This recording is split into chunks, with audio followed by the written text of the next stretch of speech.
Hello everybody, welcome back to Encounter Roleplay. My name is Will, I'm a D&D sex icon, and I'm back today for another episode, in fact the last ever episode of Game of Thrones War of the Roses, as we're about to get into a bloody and climactic end here, and as our finale comes to a head. So let's go around the cast and crew, let's remind ourselves of who we are and who we're playing tonight. Let's start next to me here with Jen. How's it going today, Jen? It's going really well, how are you? I am well, I'm ready for blood. Ah, good. Well, not good for us, but it'll be fun. I am Jen. I am DreamWisp on Twitter and Instagram. I am DreamWispJen on Twitch. I am playing Valley and McNair, eldest daughter of House McNair. Rogue occasionally disguises herself as Night's Watchman Devrin, formerly tortured and held captive by the Blackwoods, so there's some serious vengeance there. I am ready to take my vengeance on the Blackwoods, considering we just scooped one up. And I cannot wait to see how this all shakes out. I am also out for blood. So. Yes, really absolutely. Fun. Great stuff. And of course we have Joseph back for us tonight. Joseph, how's it going today? Oh, it's good. Ready as ever to get into it. We've got a little bit of change of scenery. Finals are over for me, so I'm back from college and currently at my girlfriend's house, so I am streaming from here because I could just not stand to not be here for the season finale of this wonderful story we've been telling. I'm ready to get into it, but boy, I am stressed as ever, so let's go. Absolutely. And of course we have Speedy back with us tonight, traitorous Speedy, soon to die. Speedy, how's it going? Alright, spoilers, come on. Oh man, Speedy, you're so quiet. Why are you so quiet? Is Speedy quiet for anyone else, or is it just me? It's normal for me. No. Oh, that's interesting. Okay. Oh, wait a minute. What if I move this button up from 0? Speedy, how's it going? Hi! Wow, that's crazy. Hello! Spoilers, Will.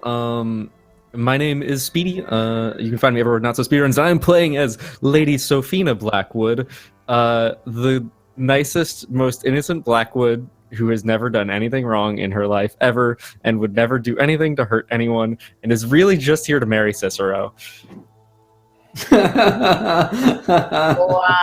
Oh wow, that's a great segue into Kitty. Kitty, how's it going today? Oh, I'm great. I'm really excited for today. I'm excited to see what happens. It's been an interesting season. But yeah, hi, I'm Awkward Kitty. I play Kaylee Tarbeck, who is the ever lovable daughter of the blacksmith, who is smitten with our lord, who is also meant to marry Lady Sophia. It's so blood and sadness and love. It's a great story. Absolutely. And it would not be complete without Bird vs. Plane. How's it going today, my friend? Hey man, it's fantastic. I'm going to be playing the man, the liar, known as Septon Birch, who's been exposed by the McNair siblings and now is engaged in combat. I'm a liar, not a fighter, man. I don't feel very confident about this episode. So hopefully I can just sneak my way out of this one and just disappear off screen for a while. Well, we shall see about that, my friends. We shall see about that, because as our finale begins, I'll remind you guys of just a couple of things today. The first of which is, of course, per usual, it's sponsored today by FancyGrounds.com, our virtual tabletop of choice. Go ahead, check them out on their website, download it for free on Steam or via their website. You can do it direct there. There is still time. Christmas is not yet here to get all of your deals for the holidays. WhalenGames.co.uk, up to 20% off the retail value there. And, of course, last but not least, tabletoploot.com. Give away a set of dice here every single game, and there's still time to get your Christmas shipping in with those guys. So go over to their website, check out the holiday sales, and get yourself some dice for yourself or some loved ones. And, of course, retweet this tweet. This is a finale, and when we hit 20 retweets, you guys get to decide something which happens next in our campaign. And I can promise you that it's not going to be... without bloodshed, let's say, and without some misery. So you guys can feel free to pile in there with whatever additions you'd like. And of course, you can donate to affect the game as well by giving players net 1s, net 20s, wild magic surges, throwing more terrible things at them, whatever it is you want to do to help me out or help the players out, as the case may be. But let's remind you guys of what happened last week on the show, as the party were captured at a bridge by Greg McNair, he who has been called the Lord Under the Mountain, who has sort of rebelled against the McNair family name and sort of explained that he had been cast aside, seemingly, by Brian McNair, Cicero's father, and felt ignored. And with his people in danger, he felt that he needed to rise up on his own and call himself a lord, look after his people. And there was some back and forth about the moral fortitude of that, as it was essentially treason. But Greg McNair nonetheless said that he would respect a real McNair, one of true blood, if one such person presented themselves. And then Cicero sort of pulled the Spartacus and revealed, "Ha-ha! I am Cicero McNair." And Greg was like, "All right, 1v1 me on Rust." And so they set about to quickscope one another to death, when suddenly they heard the calls of horns and soldiers coming towards them, that the Blackwoods were coming. And Greg McNair said that they would test their mettle with one another in this final confrontation here, which will end our season up as the battle for the McNair ruins kicks off. So right now, let's dive straight back in. As right now, you guys remember that you are surrounded by these 100 or so sort of tribesmen and folk from the surrounding area who, led by Greg McNair, are all quite a strong-willed, strong-bodied group of people who are all fetching up their stone axes and swords, as one of the runners said that there are hundreds of Blackwood soldiers coming up the hill towards the group of you. And you all have your weapons and the like on you, as Greg begins to move with the rest of his soldiers towards the most defensible part of the ruins, which is basically a stone wall. What is everyone doing as sort of chaos begins to erupt around you? There's no one attacking you right now, but it's that sort of preparation stage of battle is about to ensue.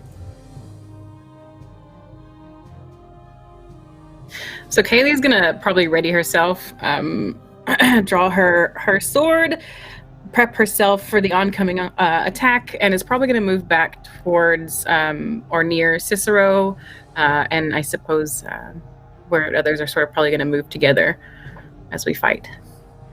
Okay. So Kaylee's headed straight up. Is anyone else following her? Before I go out to do that, I'm gonna grab the Septon and just kind of pull him very close so that no one else can hear what I'm about to say to him. You take her and you hide her. Let no one know who she is, or she will be killed. Of course. I've got her. And Birch will turn and make a move towards Lady Sophina. Who is doing what at this point? I am walking towards Cicero.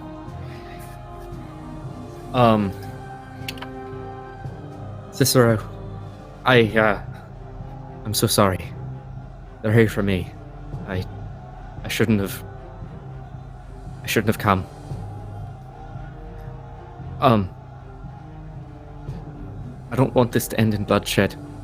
I don't want to see you get hurt as a result of me.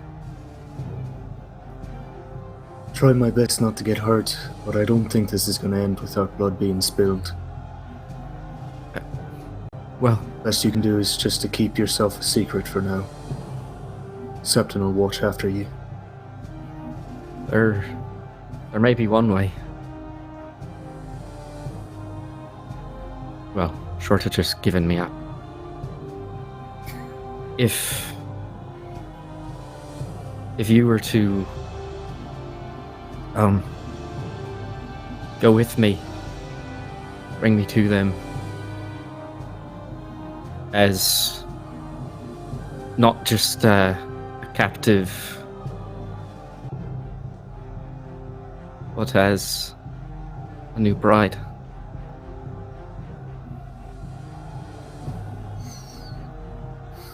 They would be hard pressed to draw a blade against you. I know, it's very soon. We've hardly had the chance to talk, aside from your letters, and I know that you have all the reasons in the world not to trust me.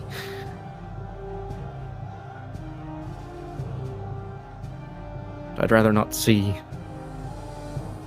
blood of your banner spilled with blood of mine.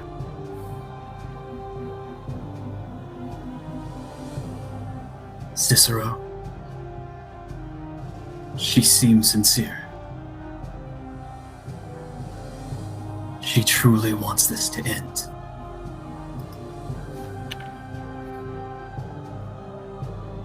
Very well. Then, Lady Sophina, you must know that those letters were not from me. If you do want to take me as your husband, then it is as a complete stranger. You do not know me. But the only thing you need know about me is that my house is the most important thing to me. If you truly want to help me save it, if you think this is the best way to do that,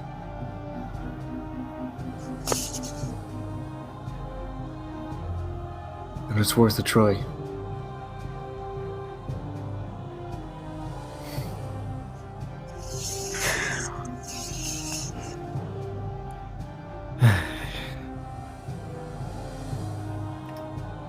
Does that make sense? Truth be told, Cicero, I didn't just come to you out of love and swooning for those words in your letters. Your courtship is not false. It was appreciated, but it was the words of vengeance against my brother that truly struck my heart.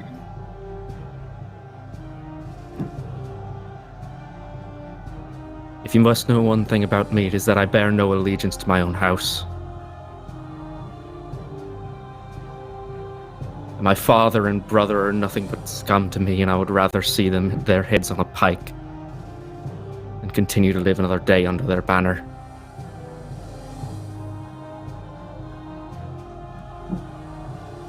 Let's hope they don't see you in the same light. Maybe for at least this day we can have peace. Cicero kind of turns and begins to move towards the McNair under the mountain to inform him of what they're about to do and have him hold his position, but Okay. be So ready this for comes- anything that might to go wrong. Okay, so you're starting to head off over there. What's Valian doing? I had gone ahead to sort of stealth away Okay. and sort of get out of the line of fire, but oh boy, this is not going to go well when I find out about it. Okay. So Cicero, you head over to Greg, who is at this wall, which sort of reaches up to the sort of average person's chest, which is sort of like the thighs, I guess, of Greg McNair, this truly mountain of a man.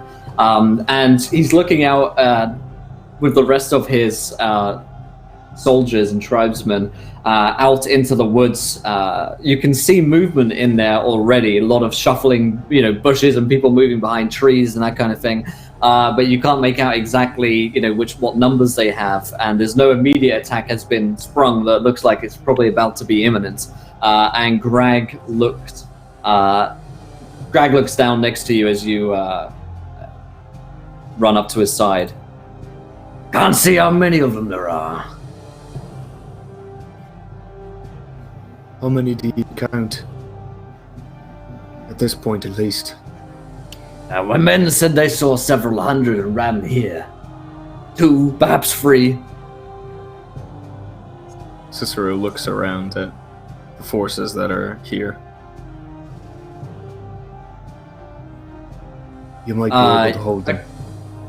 Yeah, you have about 100 people, but they are by no means soldiers, so they're not wearing any kind of armor, and their weapons are stone, which would still kill someone, but it's a whole lot less likely to go through a suit of plate mail, for instance, than like a lance would be. And they're also not mounted. You can't see if they have any horse with them, but you do know that the Blackwood forces do have a fair lot of cavalry with them. You can hold them for a time, yes. Or you'll die here. Little does it matter. It matters to me. And if there is a greater war to fight, I would not have your men die at this battle. I plan to take Lady Sophina Blackwood back to them as my soon-to-be wed. And they listen to that. What on earth are you blathering on about, whelp? Marrying a Blackwood?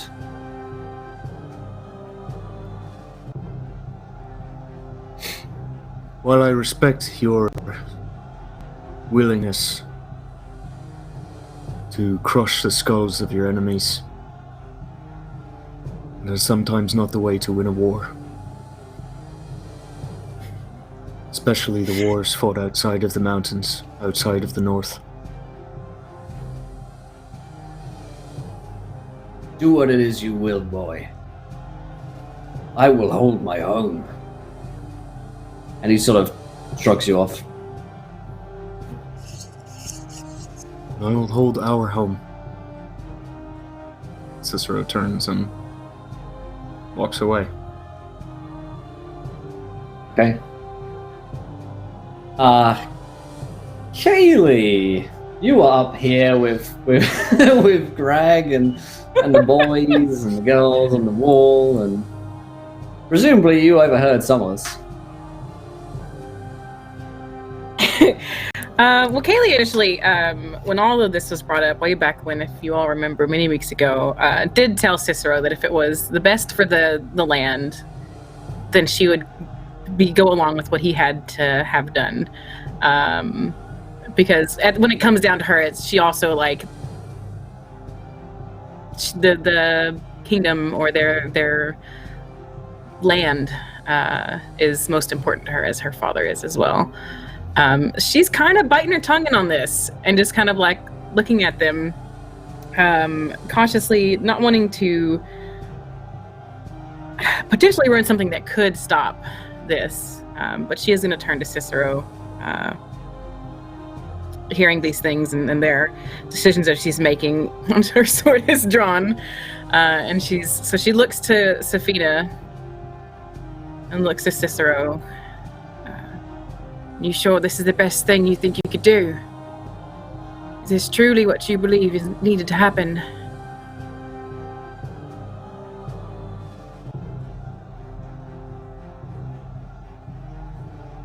It's the only way I see us all staying alive. That's all I care about. Well, before you're a married man, Kaylee's going to reach up and step towards him and reach the wind behind him, and she's going to give him a big kiss in front of everybody before turning. Greg laughs.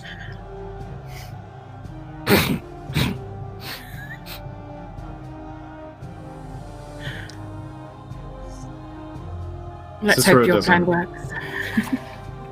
I Cicero think it's safe doesn't to say that give. Squire Roynard is completely like perplexed by this. Like he has not been tracking any of the romances like at all. So he's just like, Oh God.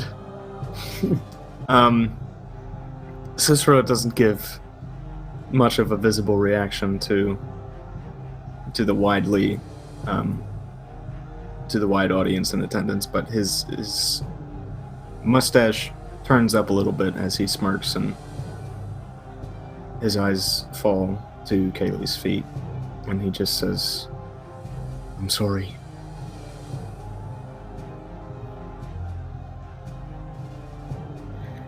Don't be.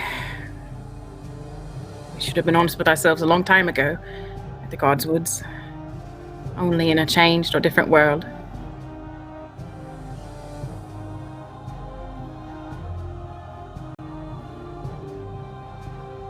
This wasn't our destiny.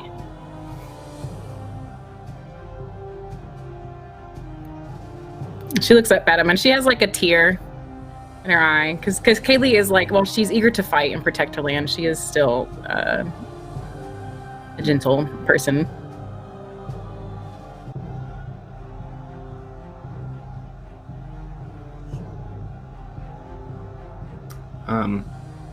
Yeah, Cicero still trying to maintain the act of this plan that he's about to go through with. Just gives her a nod and one last smile, and then turns and takes Lady Sophina by the arm. As he begins to turns and walk she towards goes the to entrance. walk away, she's also going to take Lady Sophina by her arm and pull her towards her, and turn her like by the scruff of her dress and like pulls her really close. You ever break his heart? I don't care what lands are apart from us, the distance between us. I will hang you and gut you. And she lets him go and turns. Or lets her go and turns. Ah, understood.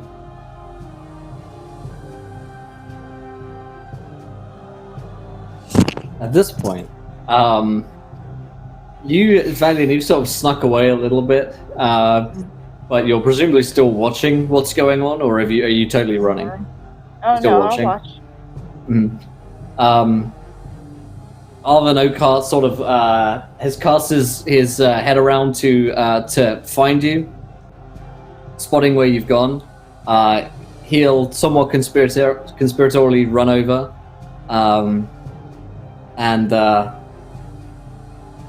and say, "Plans to marry her."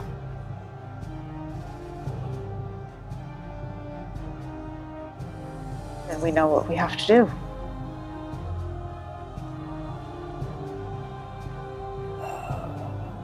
Maybe we should just go. Go where? Anywhere.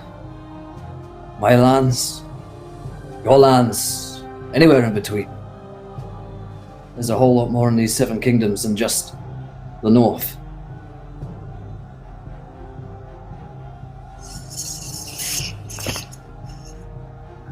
But it seems the power behind what's happening here spreads through the 7 kingdoms.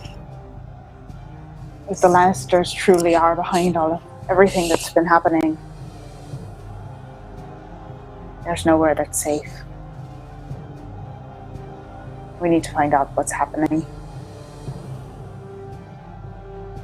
If we stay here, we'll die.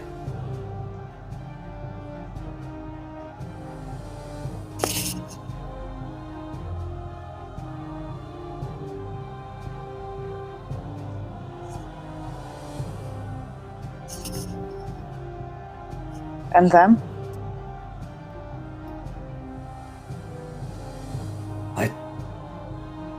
I don't know. Possibly.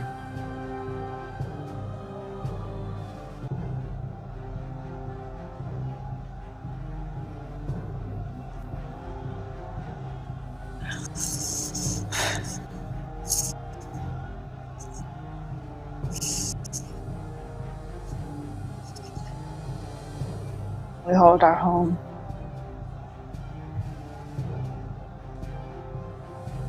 He gets a resolved look on his face. Very well. It'll be an honor to die by your side. And yours.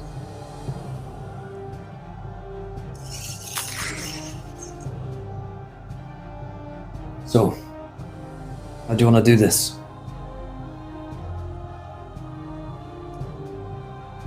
I'll look around and I'll sort of scout out the terrain.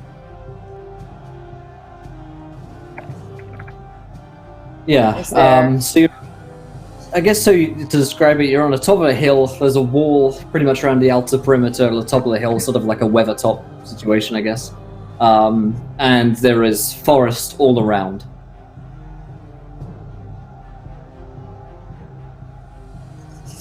And what would it take to get back to Blackwood Hall? All the way back to Blackwood Hall. Let's see. So you came out and you headed towards... Yeah, so you're like a 3-day hard ride back to Blackwood Hall.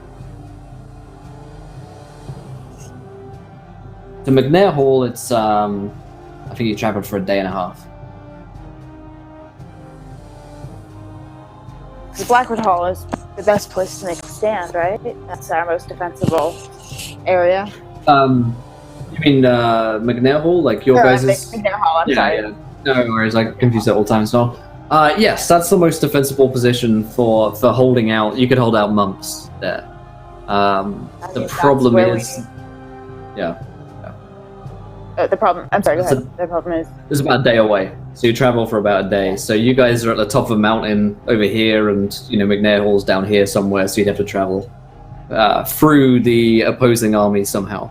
But back home, They're there is the coming. rest of the army. There's Donald Lee, and the rest of the troops. I mean, I guess the thing, we'd have to get messages out to everyone we can for help. Mhm. I just don't know.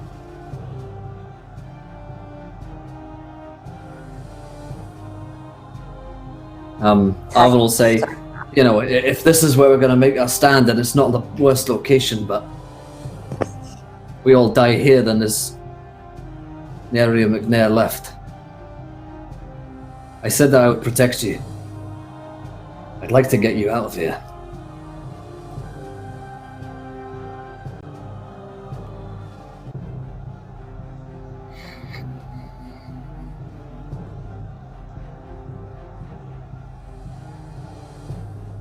I suppose I'll go then. No, I won't. We hold our home. This is where I need to be. I won't. Very well. As good a place as any, then. What about Lady Sophina?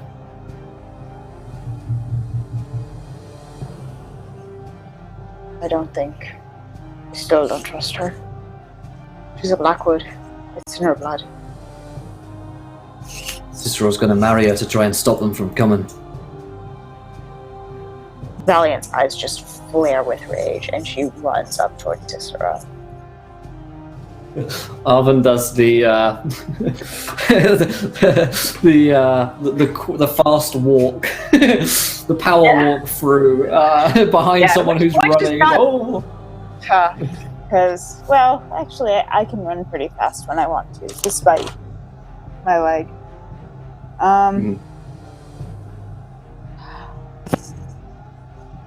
What are you thinking?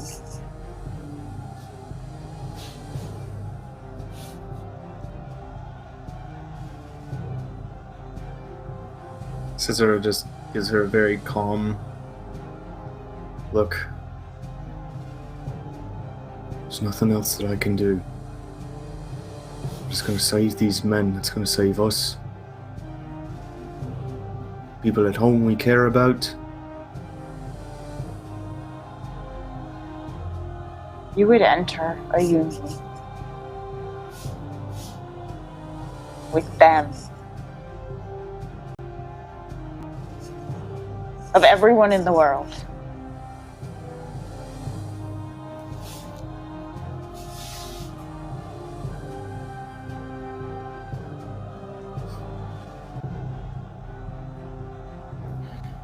You know how that saying goes? Keep your friends close. I figure marrying your enemy is about as close as you can get to them.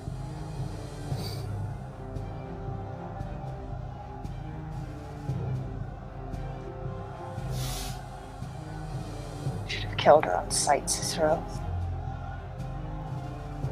No Where would doubt. we be now? We'd be dead already. They'd have raided this hold, these ruins. These men would be dead, and so would we. Just to ramp this up a little bit, you hear a call from somewhere in the woods. We have you surrounded! Surrender now, or die!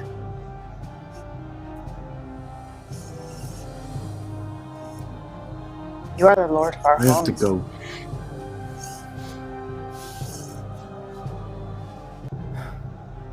I know.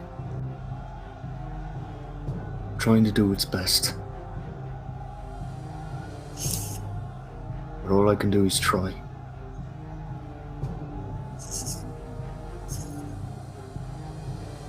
I have to go. We hold our home. I hold our home.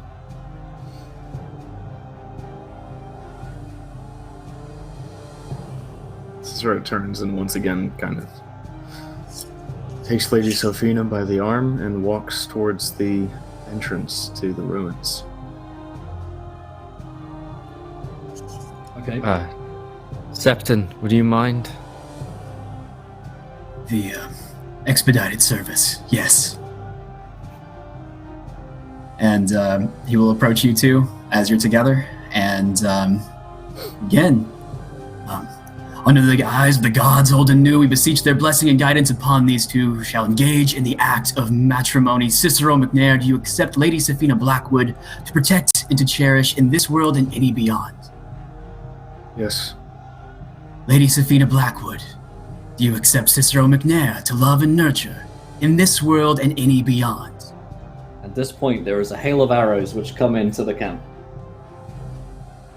Everybody needs to roll me a agility. I believe it's agility in this game, right? I do!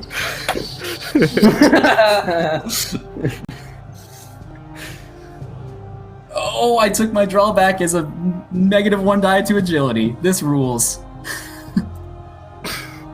The rating's a 3, that means 3 yeah, dice, I'm right? not good at it either. Oh god. I'm still not on the fantasy ground, so... Still good. Roll me dice and It's just a tell me what flat roll, happens. right? It certainly is, unless you've got any bonuses in dodging arrows, something like that. Would quickness count as a bonus? Yeah, I'll give you quickness, sir. Okay.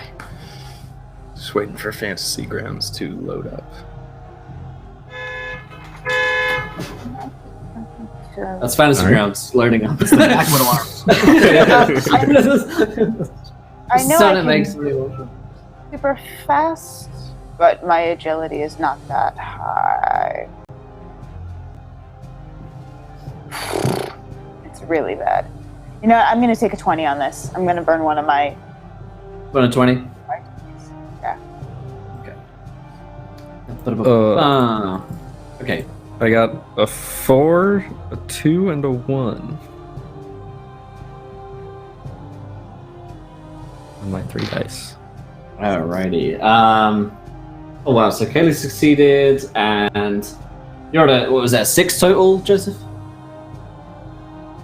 I think it's 4 total. Yeah, just go ahead. 4 total for you? Okay. Alright, raise your hand if you got over a 6, basically. That's how I'll do this.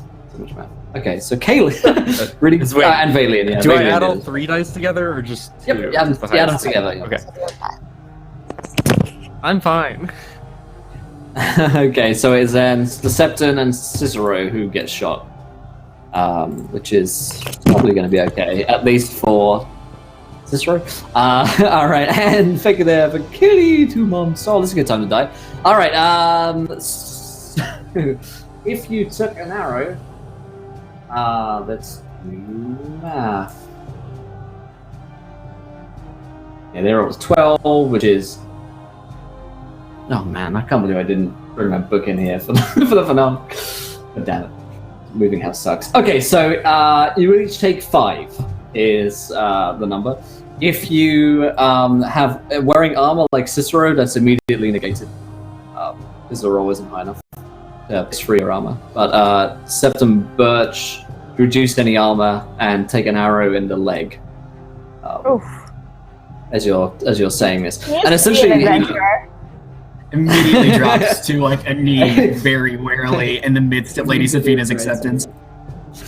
So, as this happens, basically, as Lady Safina says, I do. This hail of arrows falls into the camp from afar, and they are lit. The tips are lit with flame, as well, and the camp is thatch. Or ferns, or basically you're in a woods right now, and immediately there are several fires which start in the camp. You hear the screaming of people dying around you, those not behind cover or behind a wall, and those in houses burning, shrieking, as animals and people are shot dead by the first volley. And the voice calls out again, "Final warning! Surrender now, or die." Oh, man. What are you waiting for? Surrender. Cicero Birch gives a quick. Go ahead. Yeah, he gives a quick nod to the Septon, and just thank you, Septon. Somebody look after him. And he Thank you. grabs Lady Safina and just kind of makes a run for it. Oh, as they're running away, Birch from the ground, like holding on to his leg, will be screaming out, hopefully loud enough for them to hear, that it is with my authority and the blessing of the mother and the maiden and any gods of the first men who would join, I christen thee Lord and Lady McNair. And hopefully that's loud enough for the Blackwoods to hear. All right. So you run out. Sir Roynid actually is the one that's going to sort of like catch you and start helping you here. Septon Birch. He's got his shield up as well to try and block any other more arrows which might find their way into the camp. And Cicero and Safina, and you guys are headed towards the Blackwoods, right? You guys aren't running away. All right, you're running away. You're right. You're headed straight towards the. Yes. Okay.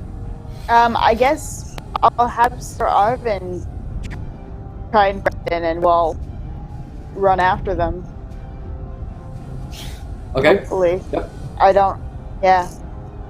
And I know I made a promise to the Septon, and I intend to keep my promise. For the help he's given us, if I can. If we get out of this alive. Okay. I made him an offer. Make an offer you can't refuse. All right, so the group of you then sort of run out, while Septon Birch stays behind, and Kaylee, you're still sort of at the wall with Greg McNair, who's shouting insults at the Blackwoods, so to come and bring it, basically, is what he's saying. And Cicero and Lady Safina, followed by Valiant and Sir Arvin Oakart, run out into essentially the open doorway, I guess, door frame, so that you can see the Blackwoods. And now that you can see out, and they've sort of progressed forwards, you do see ranks upon ranks of Blackwood soldiers in the woods, and you can see that the first rank of them are all archers, and they have the flame-tipped arrows, little fires which have begun to run along the lines of the forest. And you can spot a familiar figure from the Blackwoods. It is, of course, Captain Marthew, the man who you rescued and then let free, and trusted that he would just be a good guy. And with no Michael Blackwood around anymore, it looks like he may have assumed a position higher up amongst the ranks of the Blackwoods. So he's got a big, greasy beard. He's quite loathsome to look at, quite ratty-featured and cowardly, as you knew him. But now he wears a fine suit of plate mail, and he's surrounded by a cohort of bodyguards, and seems very confident in the position that he's in as the group of you run out. And he holds up a hand to the archers who look ready to shoot the group of you as you approach. Hold your fire, Captain Matthew. It's I, Lady Sophina. Lady Sophina McNair. He like tilts his head, and you guys are shouting at each other from 50 feet away or whatever. Who do we have here then? Little bird ran away, did she? And married a McNair. My father would not have you raise any weapon against me, or is now kin. Put my arm around Cicero. We forged an alliance. I see. Well, then we must abide by the law. Put down your weapons. And his men sort of like put down their bows and the like, and assume a more comfortable position. What now then, Lady McNair? Do you have any other demands of us?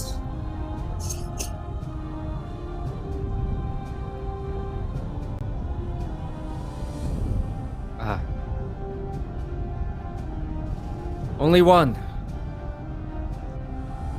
That you put down your weapons and return back to my father. Report to him the truth. Their houses are now bound. We will meet again soon enough. Your father sent me to find you and bid me to bring you back.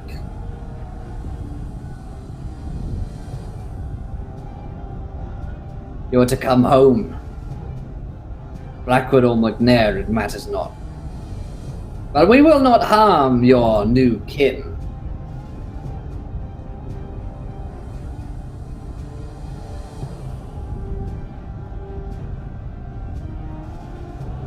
Valiant is going to go blend into the crowd here.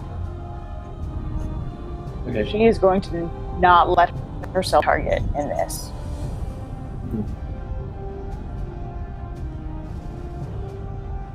And she's not buying a word that they're saying. Not a word of it.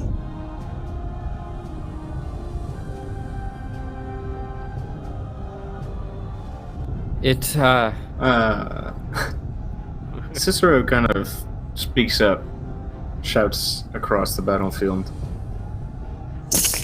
Sir Matthew, I presume, is who I'm speaking to. Is that you? Certainly, Lord Cicero. Those circumstances are much changed from our last meeting. Hey, I can see that. Both of us are in very different situations. You, now in command of what looks to be a small army. And me, a married man, though with my marriage yet unconsummated.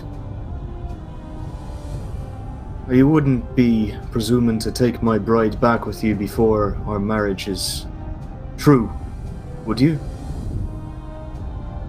He smirks at that. Interesting. Well, here are my orders, and they will not be changed by your words. Bring back Lady Sophina, alive or dead. kill the McNairs. Or in this case, seeing as there are no more McNairs left here, you two are welcomed back to our hall, Lord Cicero. You and the rest of your kin.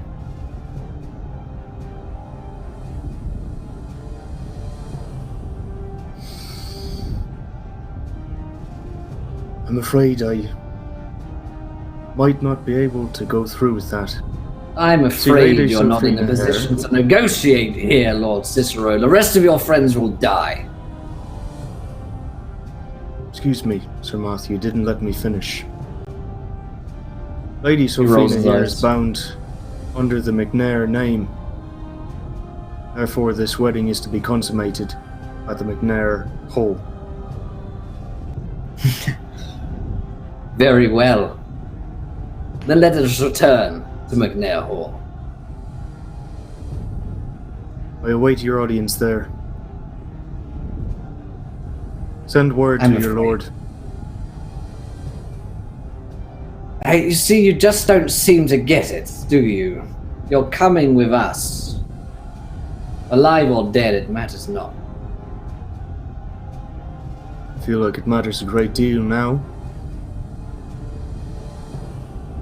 Kill me if you'd like to.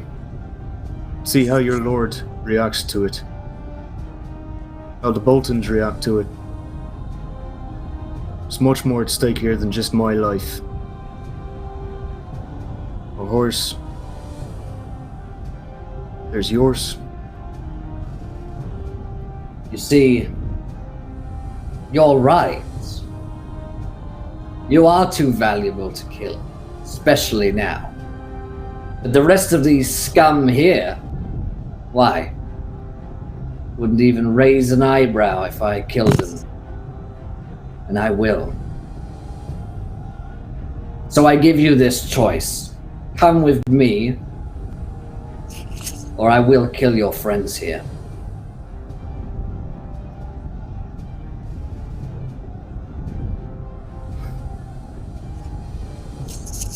I am going to prep my dagger with poison on it. Okay. You. What say you, Lord Cicero? And at this point, Greg is like, fucking fight him.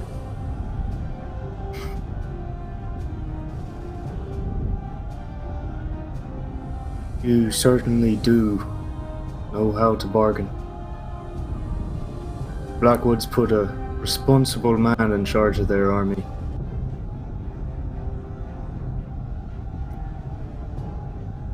But I'm afraid the McNairs have been forced into too many agreements by the Blackwoods.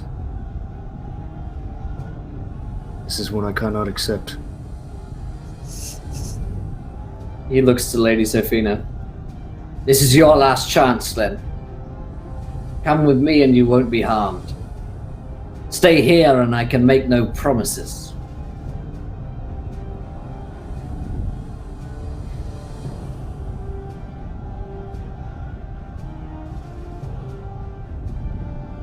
Sophina kind of looks out at the army before her and back at Cicero and back at the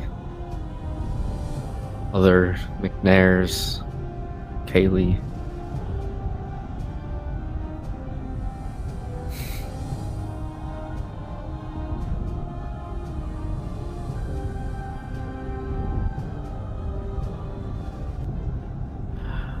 I've pledged my life to Lord Cicero.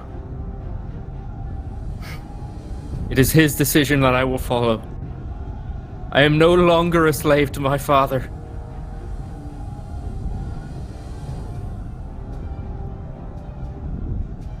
Fine.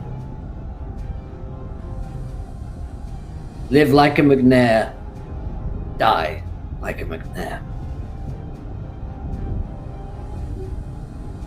To be cordial to those left here, we will give you an hour. And then death will come. Say your last words to whatever gods are left on this earth for you. And they don't really so much retreat back as sort of fall back into line with one another.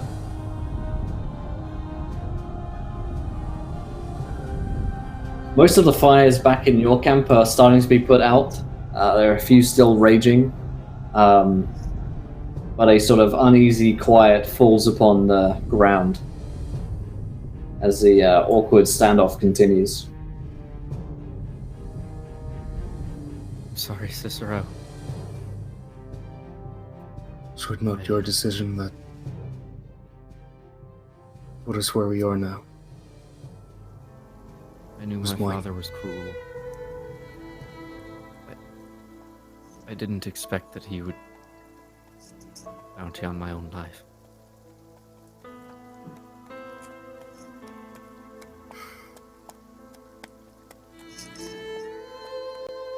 And Cicero kind of, as he's walking back, has this, his brain starts going through some different iterations of what could happen. And he starts to kind of think out loud as he walks. If they are to be attacking us, then I'm to understand that we are guilty of some crime. More to the point, the McNairs, of which I am the Lord. And those guilty of crimes have a choice, a right to a trial by combat with their accuser.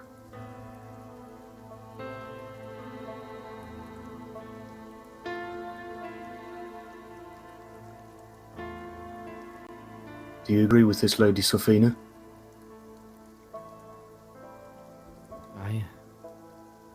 It's the law.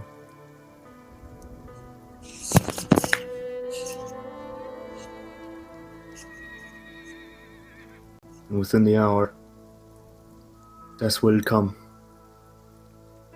But only one man needs to fall on the battlefield today.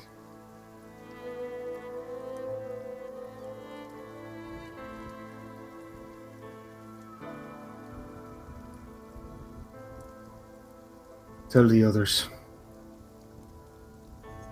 Only the Septon there is a man of faith and law. Maybe he can talk some sense to them as a neutral party.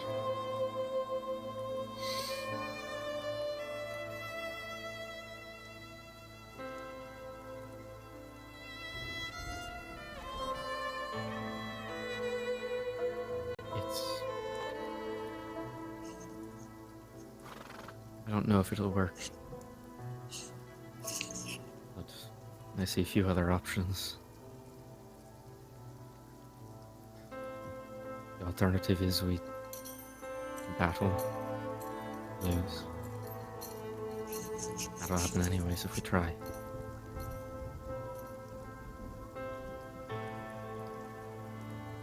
Why in the hell is not?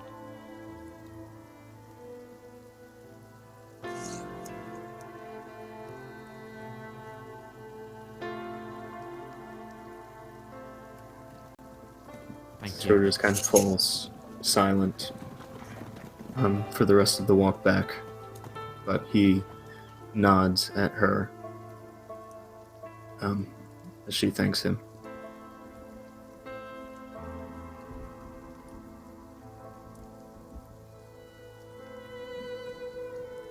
Okay, so back in the camp, Greg is pretty quick to grab Cicero, and he says, "See, there is no bargaining with these sorts. We must stand here and fight, die if needs be."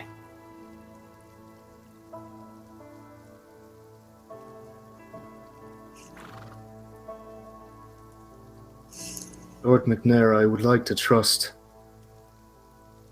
that your army could withstand the force of the Blackwoods. But that is not a risk that I can take.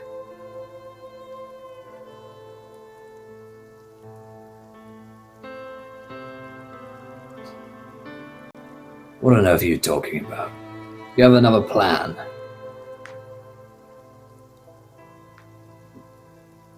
If I can communicate with them in the most basic sense of law of these lands. Law! They bring their soldiers into our lands. Kill our people, and still, you hope to entreat with them.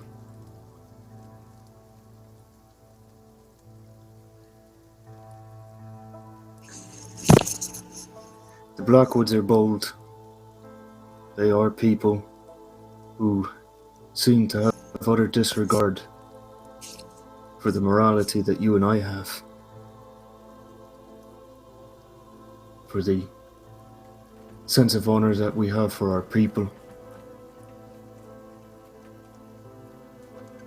I at least hope that they wouldn't dishonor the right of a trial by combat. They already did. To you, at their hall, I recall. Where you told it to me, they betrayed you several times there. What makes you think they will do so? They will not do so again. Because I've shown them why they shouldn't. I killed one of their sons. And I will kill many more of them if I have to. Starting with Matthew. You are a fool.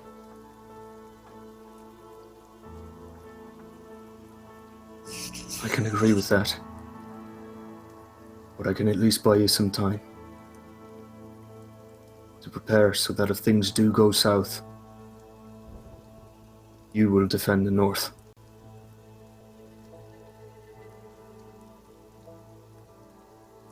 I can at least trust you with Sending that. runners to your hall. They won't reach in time. But at least they will bring word back to your father. If he too is not yet already besieged.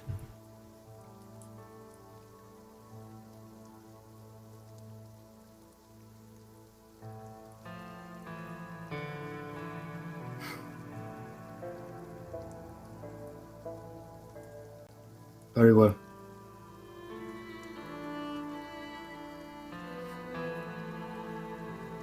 I will die here.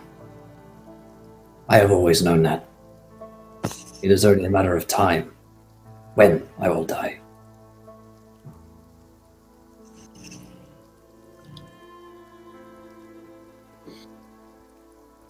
And he sort of turns back to the wall and looks out on them again, and you sense his sort of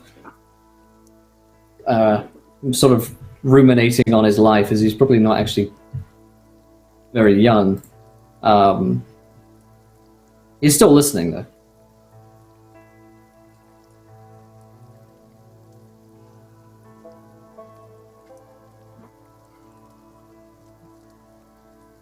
The only other way that I could see out of this, if you are so eager for action, is within this hall there are two Lord McNairs, both of us accused of the same crime, both of us equally responsible.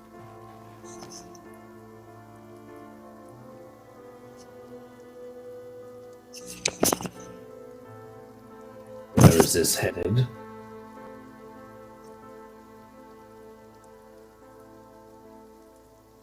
I, my family, McNairs at our hall, we will recognize you. I recognize you now. As people of this realm, rightful citizens of it. And you, therefore, have the right to trial by combat as well.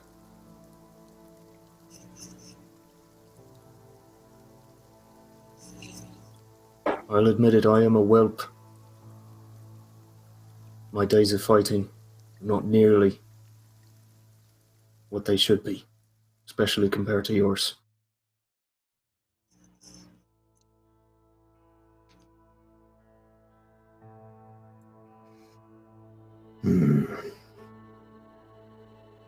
They will not do so here. They will take us back to Blackwood Hall for trial.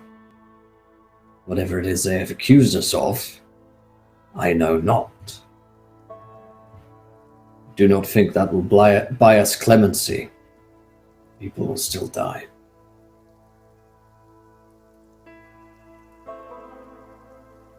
But not all of your men.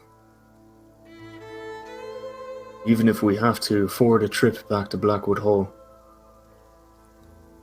most will survive. And once again, we have time. Now, perhaps, slip some men away. Make it back to your hall. So that your armies are bolstered, while the rest of us are sacrificed. There is some honor in that, I suppose. Though we must understand that if we were to return to Blackwood Hall, seek trial there, there would be no returning from that place.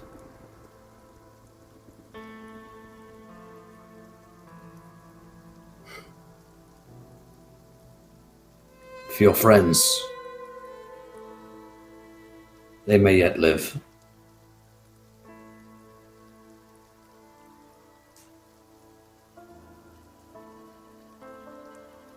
Then they should go to the people that can help. Before we came here, we were en route to meet with the Great John, to ask his assistance.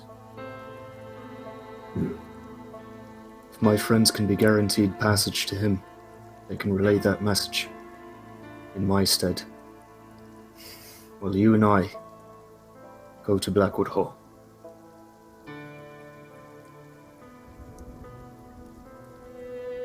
There is a path out from here. They could escape. Not many, but some few go unnoticed by them. Bring back word of our deaths. Perhaps then the Great John would answer. He knew what had happened to us. I know him, or at least I knew him. Word of my death should yet bring news, and some sorrow to him. I am willing, if you are.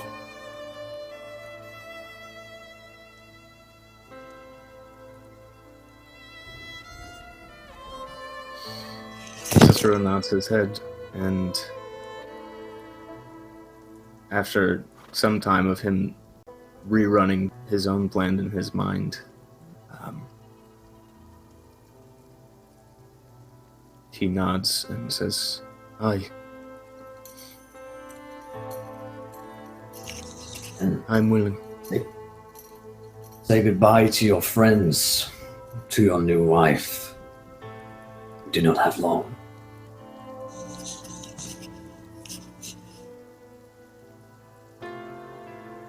Thank you. He nods grimly and goes back to looking at the wall.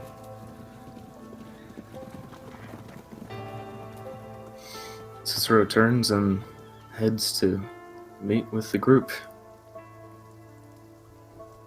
Safe to say that all assembled PCs can meet in the middle of the camp at this point.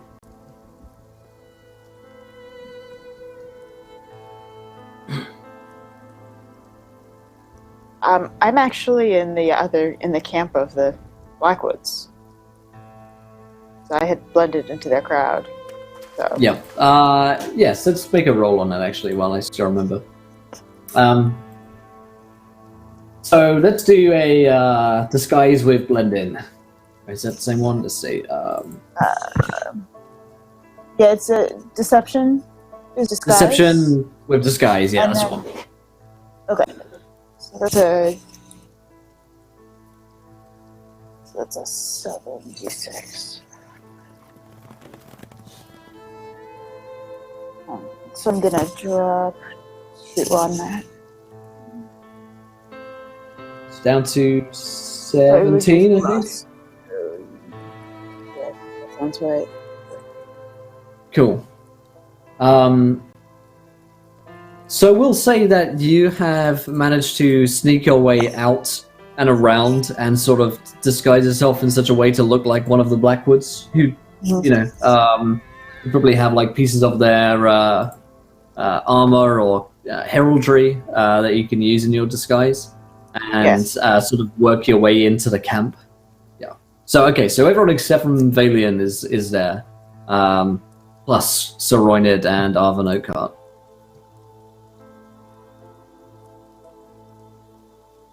Kaylee is she's sitting like amongst everyone, but she's like on a I guess like a box or something with her legs spread and her sword pressed down between and like which with her head down, just in thought, kind of like psyching herself up and sort of readying herself for what she believes is like the inevitable like to come.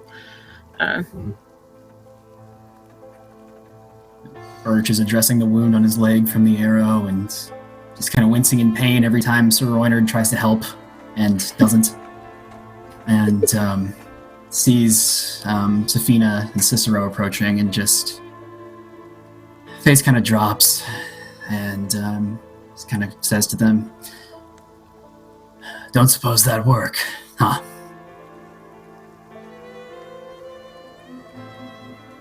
No. No, the terms that they laid out for us were not ones I was willing to agree to.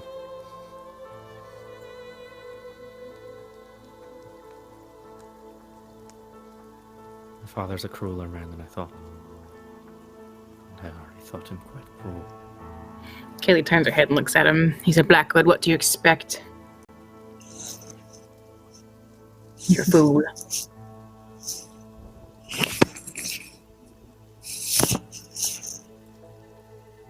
I have some good news for all of you. Especially for you, Lady Sophina. You'll not be going to Blackwood Hall. None of you will. I spoke with McNair under the mountain, and there is a passage that can take you to the Great John. So you can tell him of the crimes that have been committed on the part of the Blackwood House.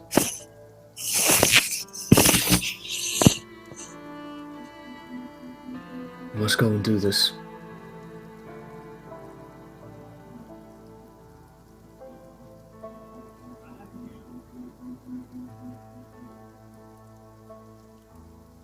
Kaylee stands and looks at him. She puts her sword away. What do you think is going to change if you don't come with us? Do you really think it's going to happen? Do you think you staying? What?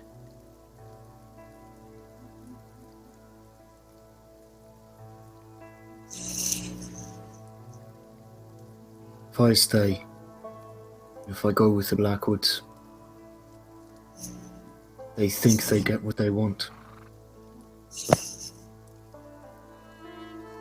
What they In want is pursuit of her. you. What they want She is casts that like a nasty McNair's look dead. at Sophina. And you going with them isn't going to change that. It's just going to be your death. And then She's who's right. going to lead when we get back? Cicero, you can't go there alone.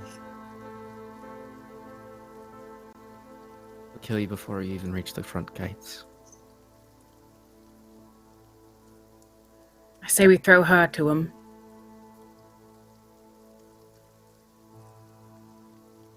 That's who they want.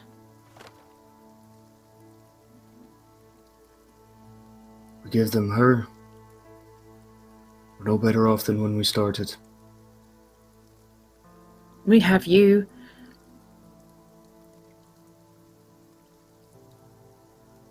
She's If they nothing to get them, me, clearly. They've got no reason not to just murdered a lot of you. Raised the McNairs who kidnapped their daughter, and no one to say otherwise. They're going to come after us anyways.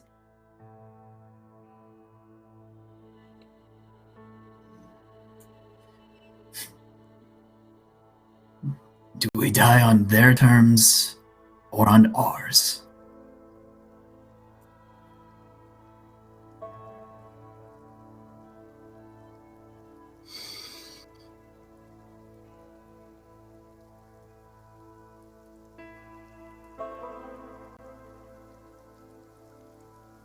The Septon's right.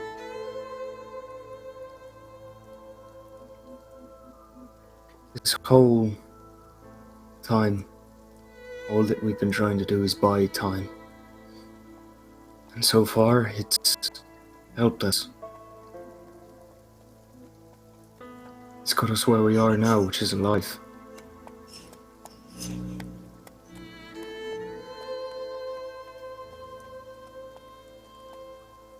All life is postponing our deaths. If this is a way to do it, for a day, an hour,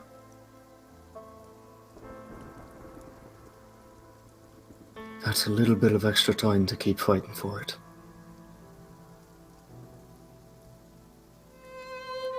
Your people need you, Cicero. They need you alive.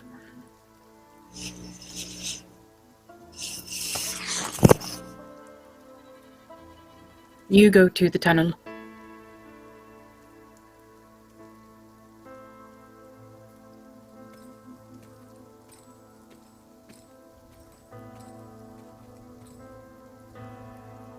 I'd like to. I'd like to run away, and I was always better at talking.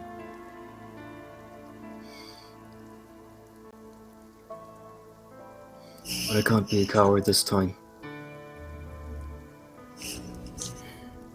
This isn't a time for you to try and play brave or strong, because if you go and you fight and you die, then nothing will change. If you go to their holes, what will change? Do you trust them, really, after all of this, to let you speak in their holes? Or do you think it's better for you to go to our lands, your people, and rally? They are coming. They were coming, regardless of this winch that showed herself.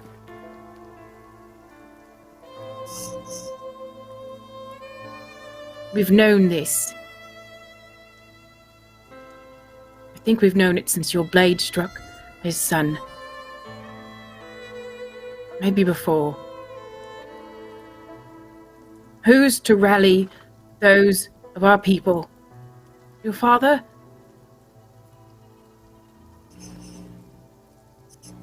This isn't running away like a child.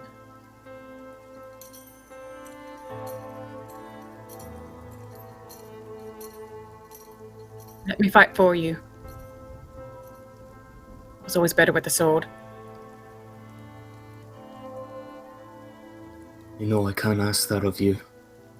You're not asking. What good are we without you, though? What good are our people?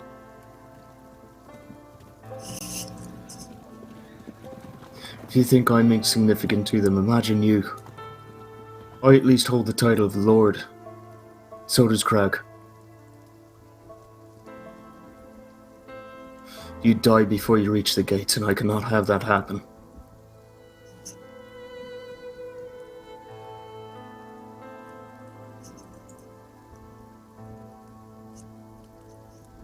There's going to be a fight here. I don't think there's going to be them turning and leaving just because they get you.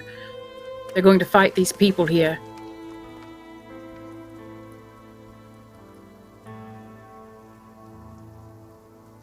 Give me your armor, if I must.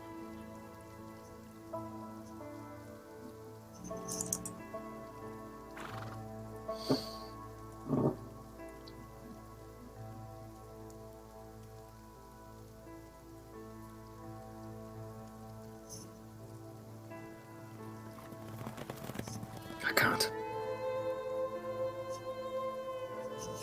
I'm going to Blackwood Hall. And I bid you all safe journey as you go to the Great John. I won't let you. Not alone. No. No. You're signing your death. Cicero just I kind of won't begins go. to stand. I'm sorry, Kaylee. Let me go with you, I'm Cicero. so sorry. You going alone is foolish. If I'm with you, then my father will We'll have lose to both listen. of our bargaining chips. You go with us. They have what they want, all of it. I go alone. McNairs have one of theirs, they have one of ours. We're even.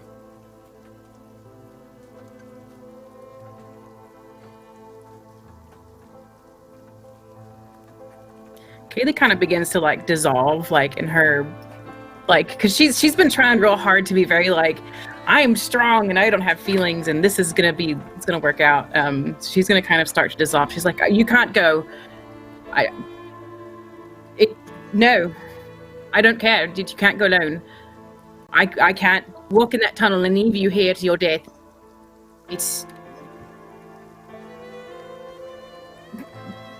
I can't say goodbye to you. Not like this. No.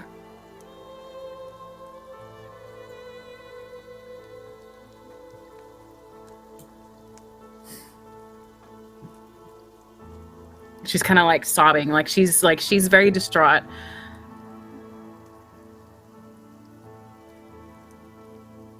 You were never good with the sword if they try to fight with you. Not like us. Your words, they don't work with people like that, Cicero, no.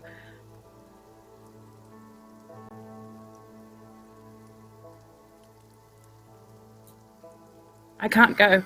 Not without you. I can't say goodbye.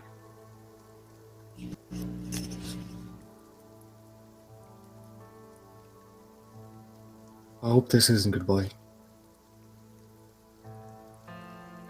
So let's not make it one. Accepting you look after them. And Cicero kind of looks around, realizing that Valian hasn't been here for this conversation. So I don't know when Valian's ran off to.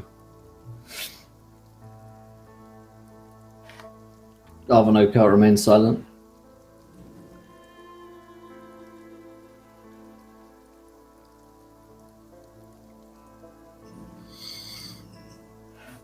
They're not going to Cicero's let you eyes do fall this, on Cicero. They're not. They won't leave without me, alive or dead.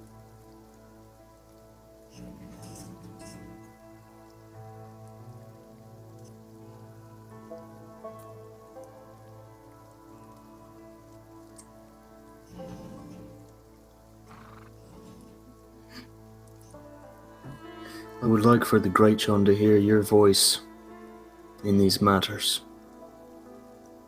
I would too.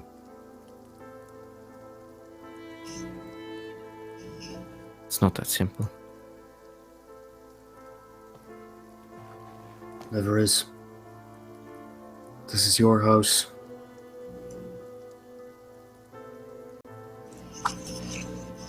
Cicero, how to either deal we with both it. go with your family, we both run away from this, or we both go and face my father. Or we all fight and we all die. Those are your options. Cicero, I saw what they did to Andoran in the tunnels of Blackwood Hall. A quick death would be a blessing. And you killed their son.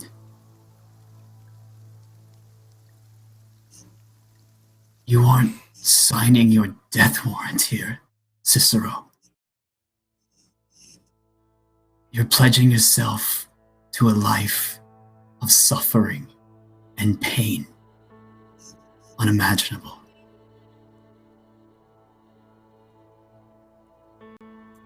And one McNair already lived through it.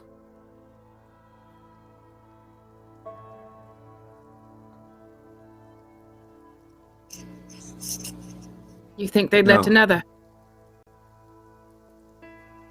I can't say. But Cicero's eyes fall back to Arvin. Where is my sister?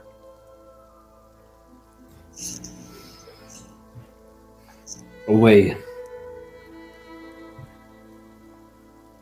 Truth be told, I don't know exactly.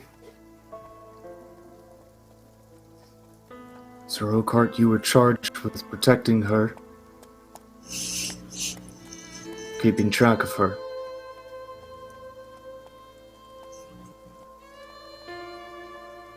Why is it that you don't know where she is?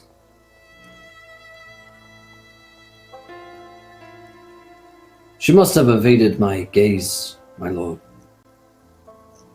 Amongst all the arrows coming in. Aye, she's very good at doing that. If you plan to go and get yourself killed, then do it quickly. The rest of us can get away.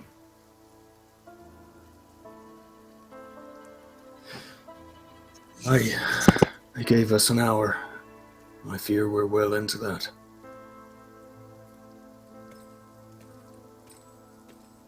So be it.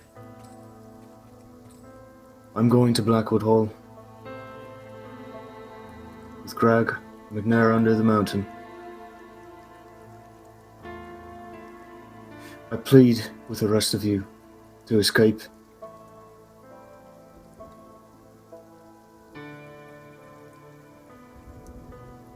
But if you feel it is your duty to go with me,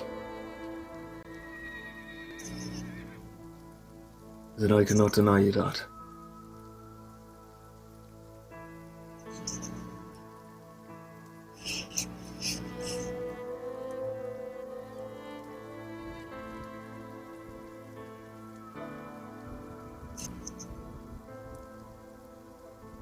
I promised myself a long time ago.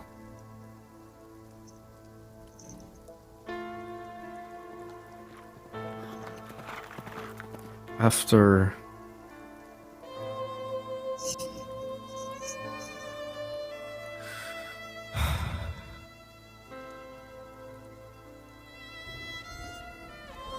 I saw what my brother did to Valian,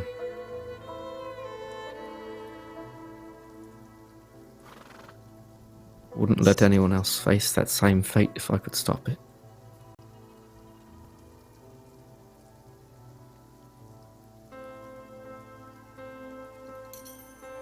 I can't let you go alone, Cicero. You're right.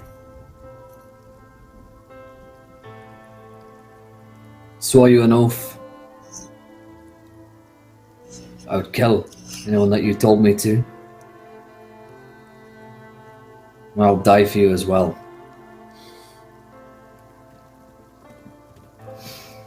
All you fucking McNairs. You will have my life. Coming with you.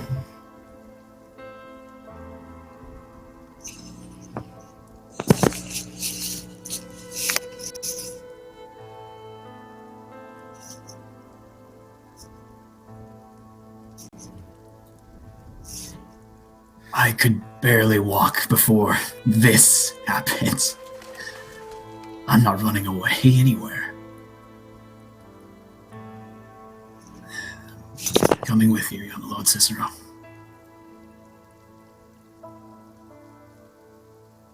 And Kaylee, we need someone to go to the Great John.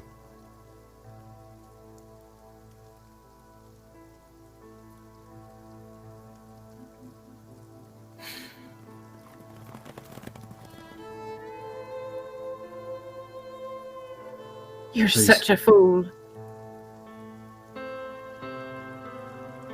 You're all going to your death.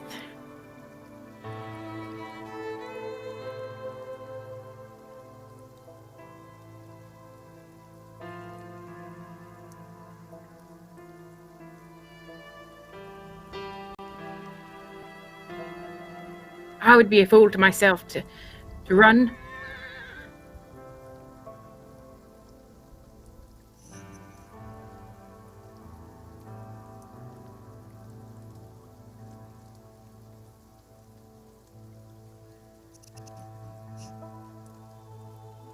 But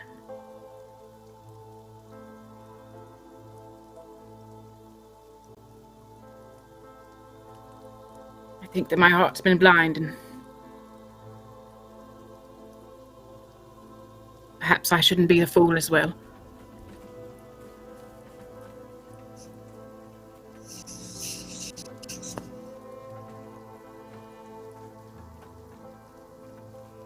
She looks at Sophina like, if looks could kill. I hope you know the little rendezvous has caused, and the lives that are going to be on your head.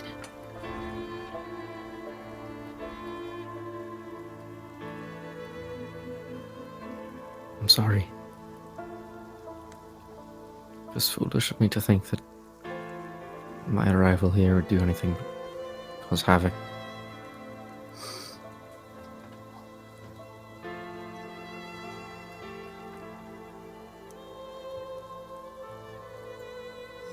We could have been...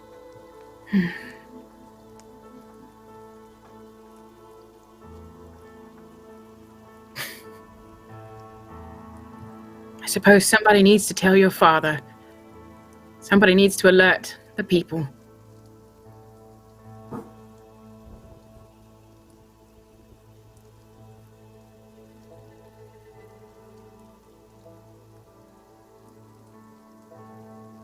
Kaylee's really like struggling with the idea of actually leaving. She's kind of just like standing, like almost like shaking, like she's cried and she's angry, almost in like a betrayed state. So Roynit will say, I'll come with you. That way, we won't have to be alone.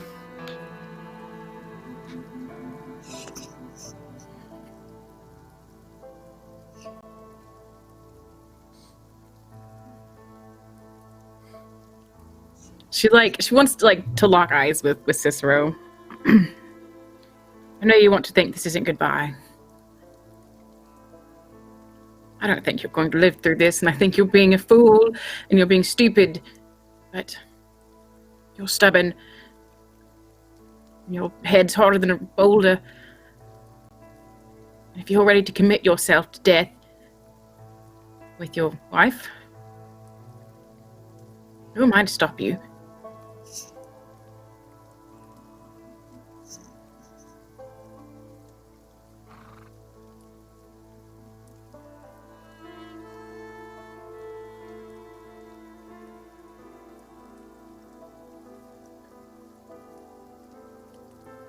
Cicero spends a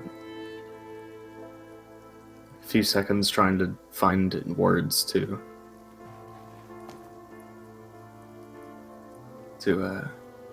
make a comeback to that. But knowing that everything she said is right, he just looks back up at her and says, "I'm sorry."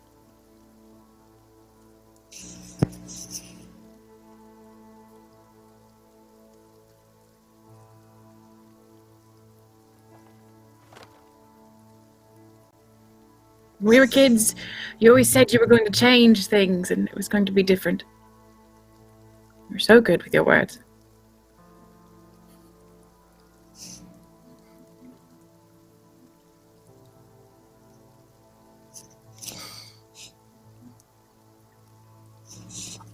I would stand and fight by you and give my life for you.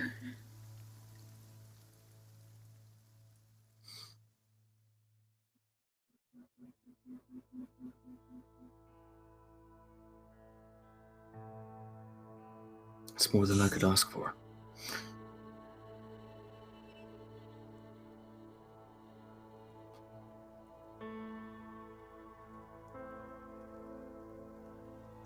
So with like one last glance, she looks at him, and then to the rest of the party that she's leaving.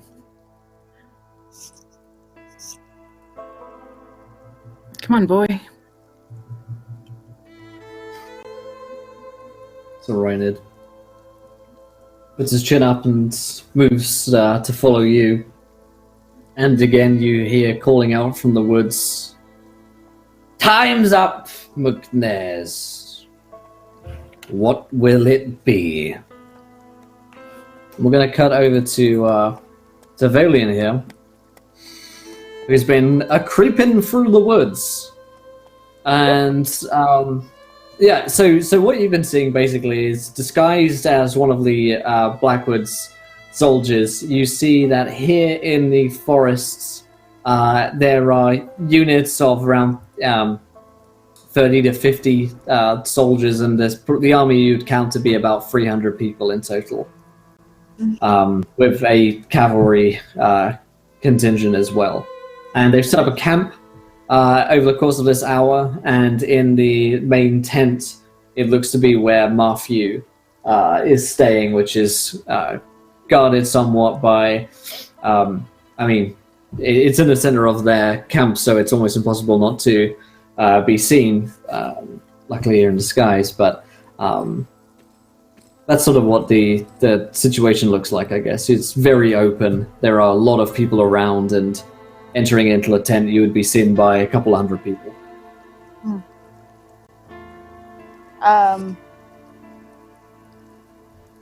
What else is happening in the campground? They're on alert. For the most part, they're really just waiting for the hour to pass. But they're... Say that again? Where are his horses tethered? The horses are actually being ridden. So the cavalry unit are mounted at the moment. Pretty much the whole army is on alert because they may suspect a surprise attack from the McNairs, and they know that there's enemy forces, about 50 meters away from them. So he's not in the tent? He is in the tent, yes. He's in the tent. Okay, that's what I'm asking. Specifically, where are his horses? You don't spot one of his horses. He doesn't look like he's mounted himself. Probably they are with the rest of the cavalry. So if you move your way through the camp, there are... it's not really a stables, I guess, but it's just an area where there are some horses being tended to by soldiers. Okay. There's not one specifically that would like to have for him? Correct, yeah. Okay.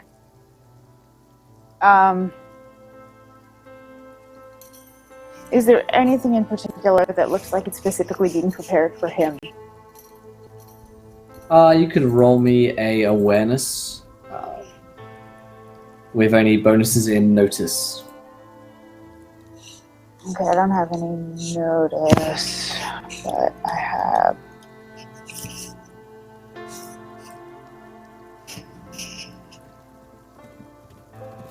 a 15? Okay, yeah. Let's see. So, yeah, you spot in the camp, I suppose, that his sword is being prepared for him.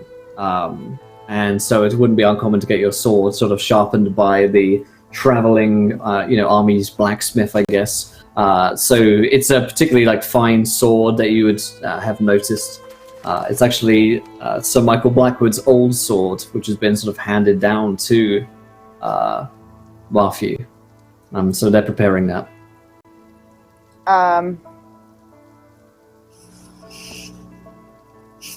So I think I know a fair amount about carrying the weaponry, because that's something I would have had to do at the wall. Yep. Is there anything special that a high-level commander might do to prepare their weapon for battle? that they might need to do. Like that a specialist might come in to do to prepare. I mean, if you were, if you're paying someone really well, then they probably know how to. It's really just like sharpening the sword to make sure it's not dulled. Maybe they might rework the sword if it had gotten bent in a fight, something like that. Maybe the handle might be like reworked if the lever is falling off from it after years of use. But they're just sharpening it and setting it up. It looked like they're sharpening it. Yeah, it looks like it's sort of just being, on the stone, and there are a couple of people who are seeing to it, and look like they will probably present it. Is anybody doing anything to the scabbard? No, the scabbard is set to one side. They don't appear to be working on it right now. I would like to. Is there a way that I can approach within the crowd and get near the scabbard? Certainly. Okay, I want to put a poison-tipped pin inside the scabbard, so that when he puts on the scabbard and tightens it, it will pierce his skin. Okay. So, because there are a lot of people around, and they're on a fairly high alert, it's not going to be quite as easy. So, you can roll me let's see, these skills. A thievery with bonuses and sleight of hand. So the required DC will be fairly high for that. Yeah, this is not going to go well, I don't think. You know what? I think I'm going to burn my other 20 on this. Okay, so 20 gives I'll give you it a shot and see how the roll goes, but I only have a. It gives you an automatic 6 on one of your dice, so you can just roll the others, and if they get with the 6 in the how bag. it goes first. So Okay. I get 3d6.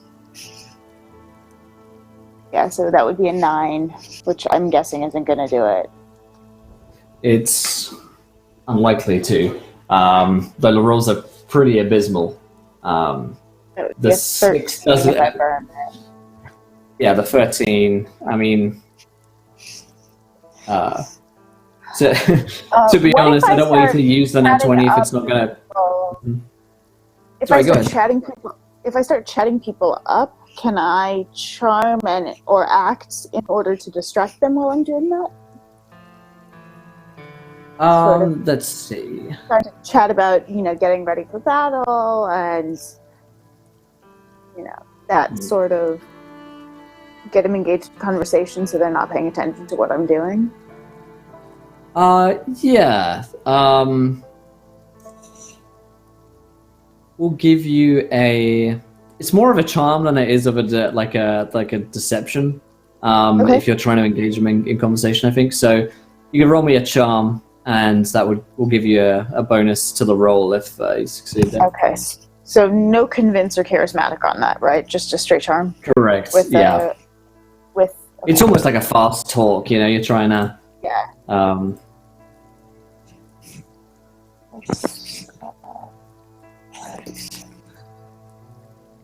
It's great roll. Better.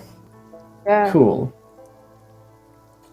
So let's see. More of that. So with the success on the sort of disruption, I guess, you engage in some conversation with a guy. And what we'll do instead is we'll just give you a re-roll. So like we'll let you roll again, basically. So let you have the second chance.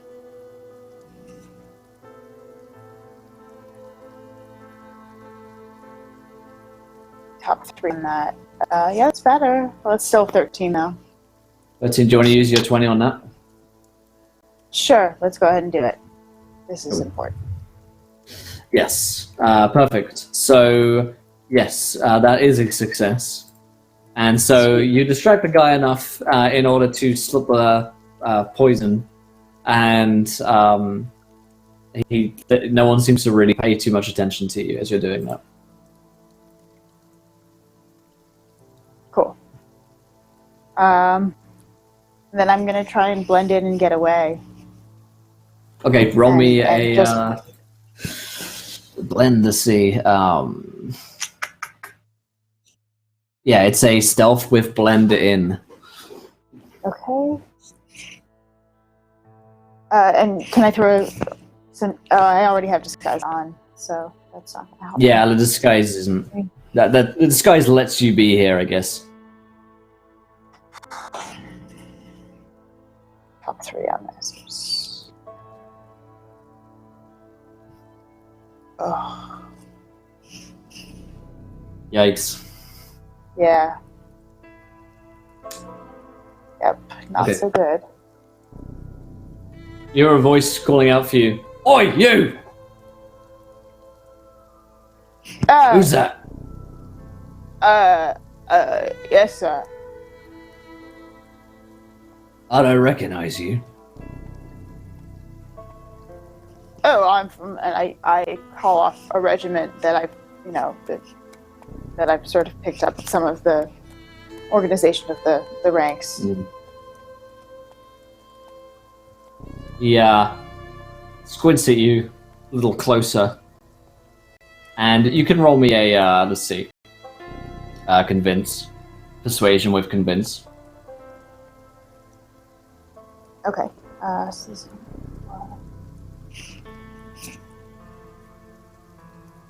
6.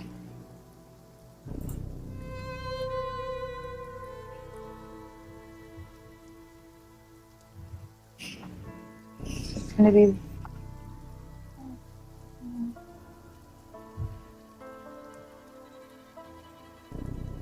It's gonna. Oops, sorry, that's wrong. That's okay.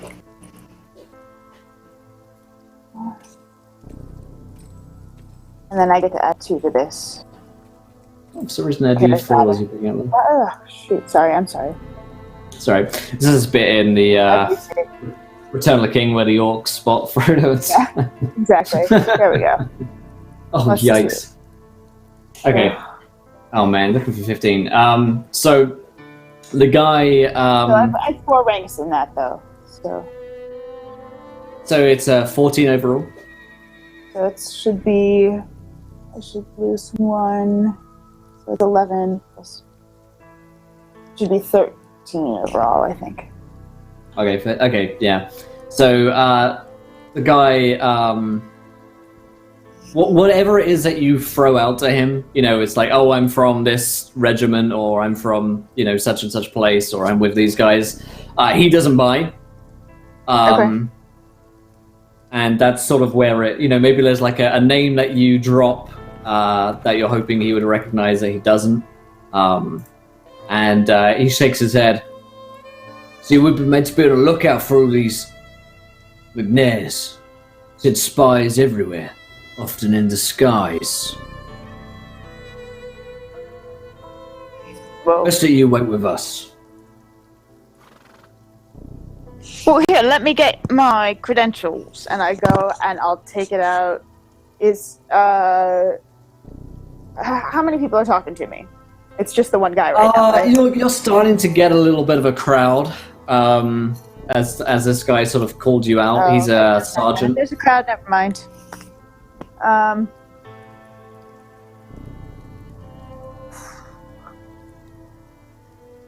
My disguise is really good, and my deception is really good.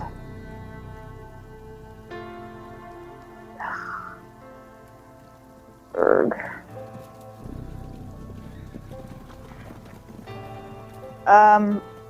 You know what? I'm gonna start to sprint. My movement, All right. I move 5 times my normal move. Yep. I have fast as an ability. Okay. And as I turn, I'll try and scratch him with my dagger. As I go, Okay. try and slow him down. Okay.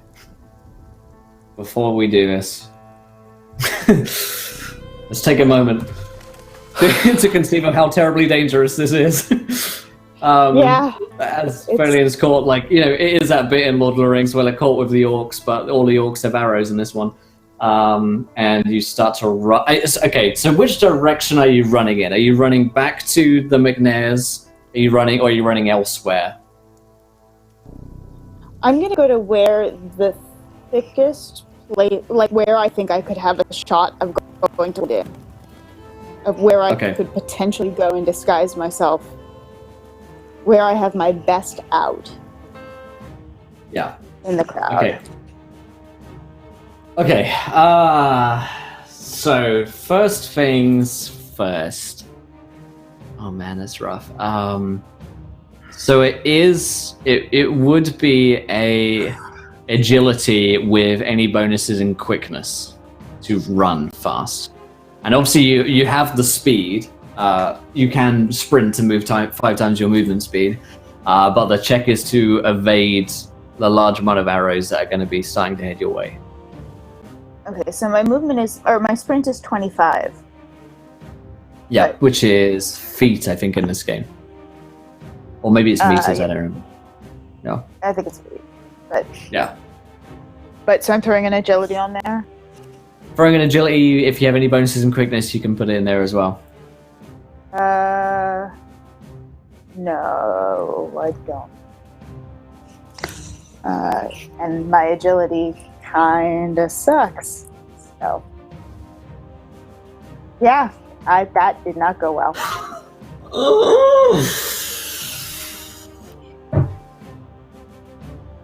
All right, so that's not so good for Valium. So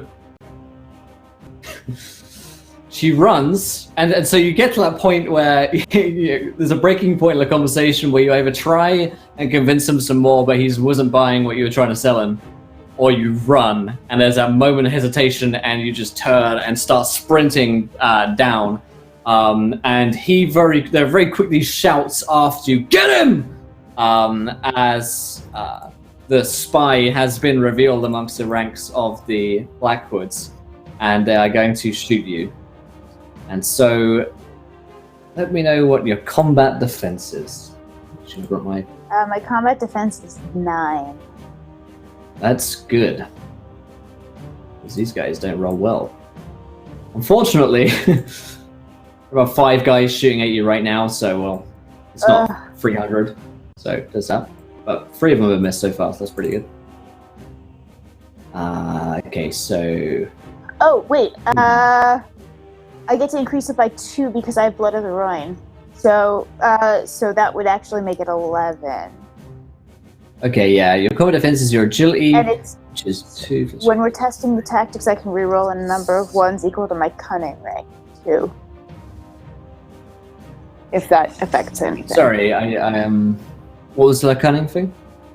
If the other thing that Blood of the Ruin lets me do, other than pumping my combat defense by 2s to make it 11, when testing tactics, I may reroll a number of 1s equal to my cunning rank. So does that mean I get to reroll my 1s? So tactics is a warfare skill. So it's under warfare, yeah. So not in this case. So 2 arrows will land, thanks to the Blood of the Rhine. Luckily, your ancestry saves you there. So 2 go in, and I've got to find some math. So they each deal 4. Yeah, they each deal 4 damage to you. That does it. I'm out. That would be the end of Valiant. Well, here's the thing: you can take wounds and injuries. Okay. So, And the fate things, right? The fate points or whatever. you also have fate I points have to no burn. hit points left because I burned all of those. Oh yeah, you burned all of those. Oh, Yeah. this is fantastic. Where did those go again? To unmask. And I had offered you it out, but Promises. Okay, right, so yeah. So you can take a wound, and that reduces it by 4. But you have -1 dice on all of your checks. You can also take injuries, which are sort of incremental. And they reduce each wound by 1. Each damage by 1, rather. They give you a -1 on your next check.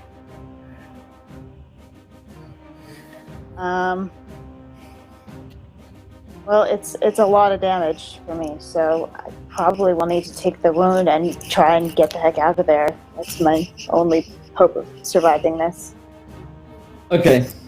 So I'm now down to 4, or down to 2. Wait, it would be by 4. So Yep. Yep. Okay, Right, so you take a wound, and you are shot twice in the back as you run. One of which... Did I make him with my dagger while I was... Oh yeah, make the attack roll. Make the fighting... any bonuses in daggers, I guess. Short blades. So, yeah, it's a... No, not short blade.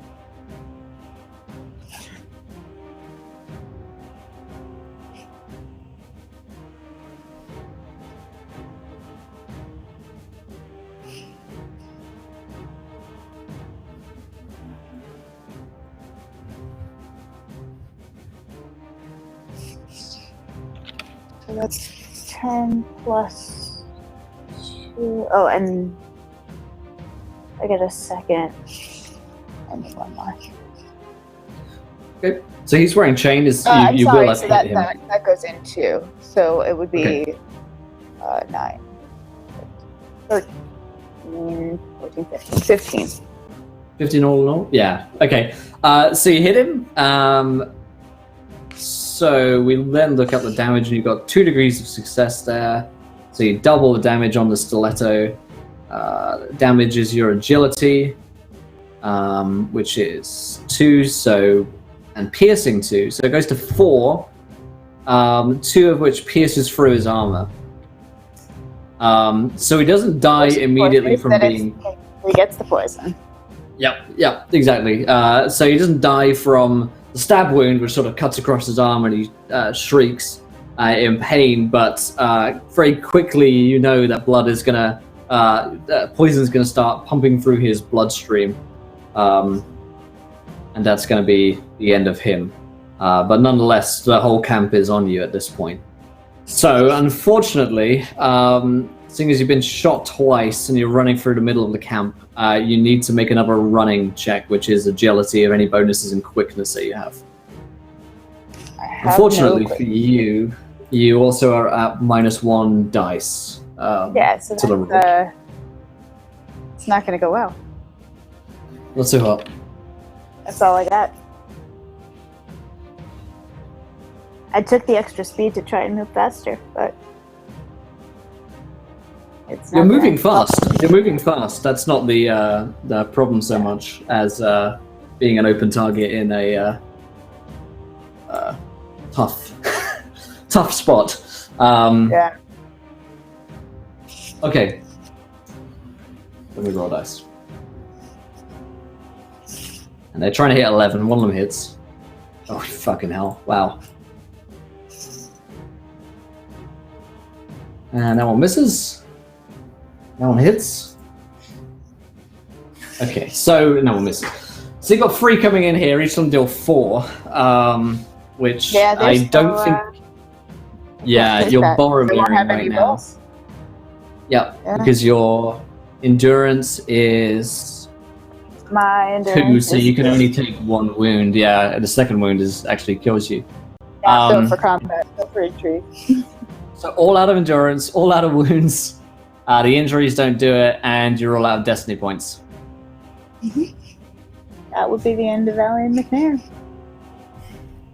How does Valiant die?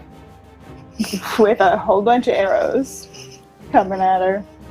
And take down anybody near her she can. And if there's any water supply nearby, dropping her dagger into it. Okay. You feel, as you're running, you feel the kind of momentum of the arrows coming into the small of your back as you are once again pierced with the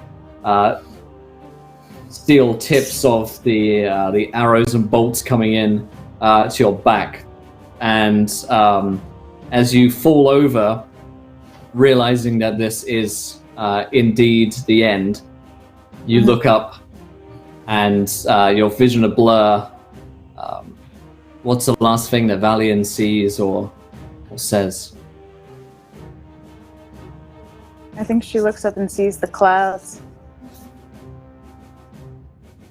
And she sees, kind of in the distance, the shadow of House McNair against the sky. And she mutters, "We hold our home." Okay. Wow, I did not expect that to go that way. So, nonetheless, Cicero and Greg McNair are making their way out of the ruins, along with Lady Sophina Blackwood, Septon Birch, and Sir Arvin Oakhart. And you guys arrive just in time to hear several volleys of arrows and shouts coming from within the camp. And as your arrival is spotted and called out, you hear Matthew coming out from the tent and figuring out what's going on, and spots a group of you. Ah, so you've chosen reason then.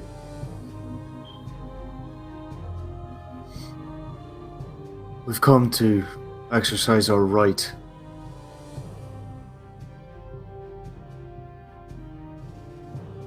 We've been accused of a crime. Aye, we're right. We've been... Supposedly, we're at fault for something. And as is the way of the law of this land, we have a right to a trial. A fair trial. One that was not given to us by your house before. But I'm a fan of second chances. Very well. Then if you agree to come with us, a trial there will be.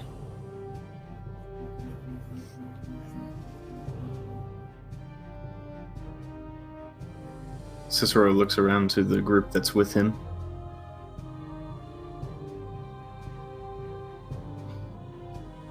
We'll go.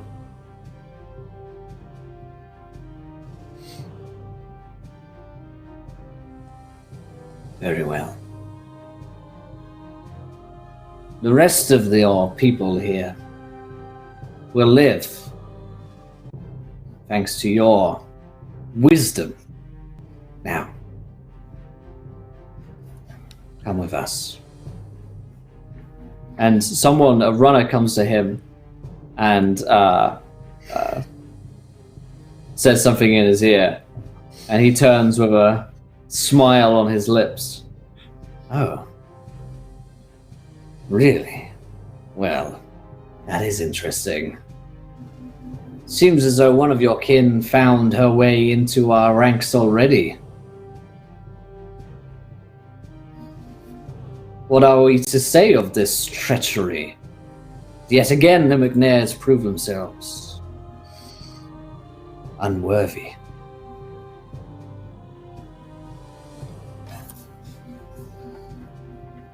Bring her out. That's right.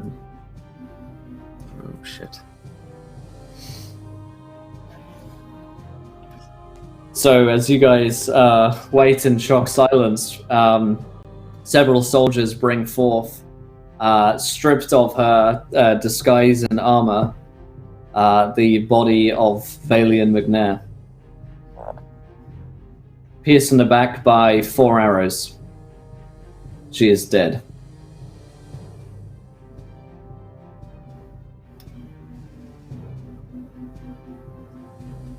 No. She can't. This one sought to come into our camp to sow distrust, murder. Killed one of the men, poisoned dagger.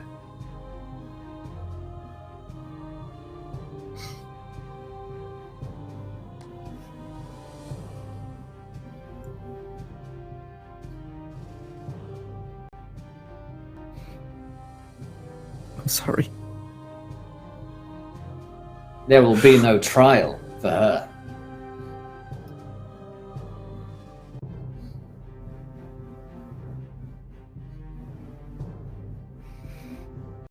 Cicero isn't saying much. His mouth is just kind of stuck open, and his eyes are just popping out of his head at the sight of his sister. You see Rag's eyes filled with rage, as are Saravan Oakard's, and you can see him gripping his sword and seeking to draw it. Come on, and take him. This is no way to die. Vengeance.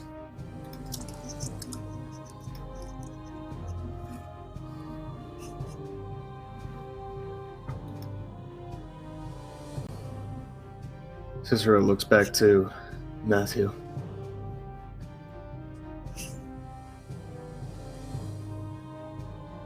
I think that we should expedite our trial. Let's do it here. Both honorable men.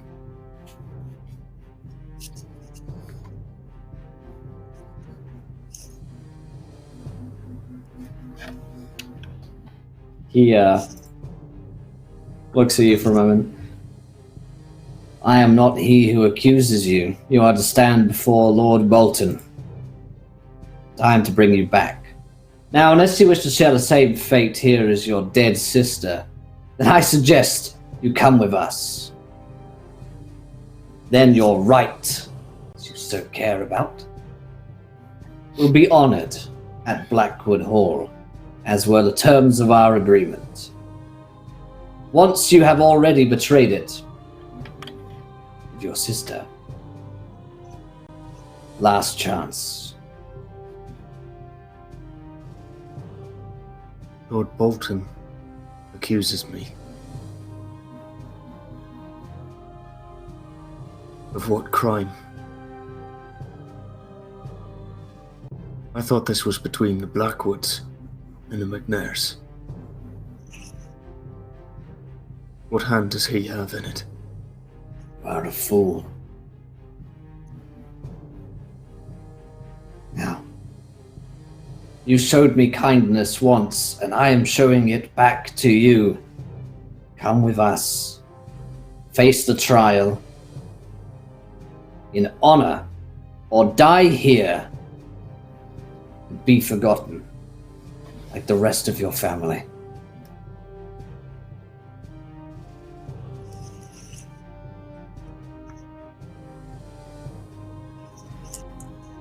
Cicero's one hand clenches into a fist. As tears just kind of silently fall down his face and sink into the rivulet of the scar that was given to him by Michael Blackwood. And he looks back up to Matthew. Let us make our journey to Blackwood Hall a very speedy one.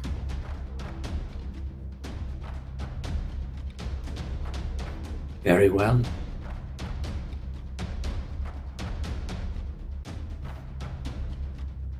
Greg looks back at you one last time. Come on.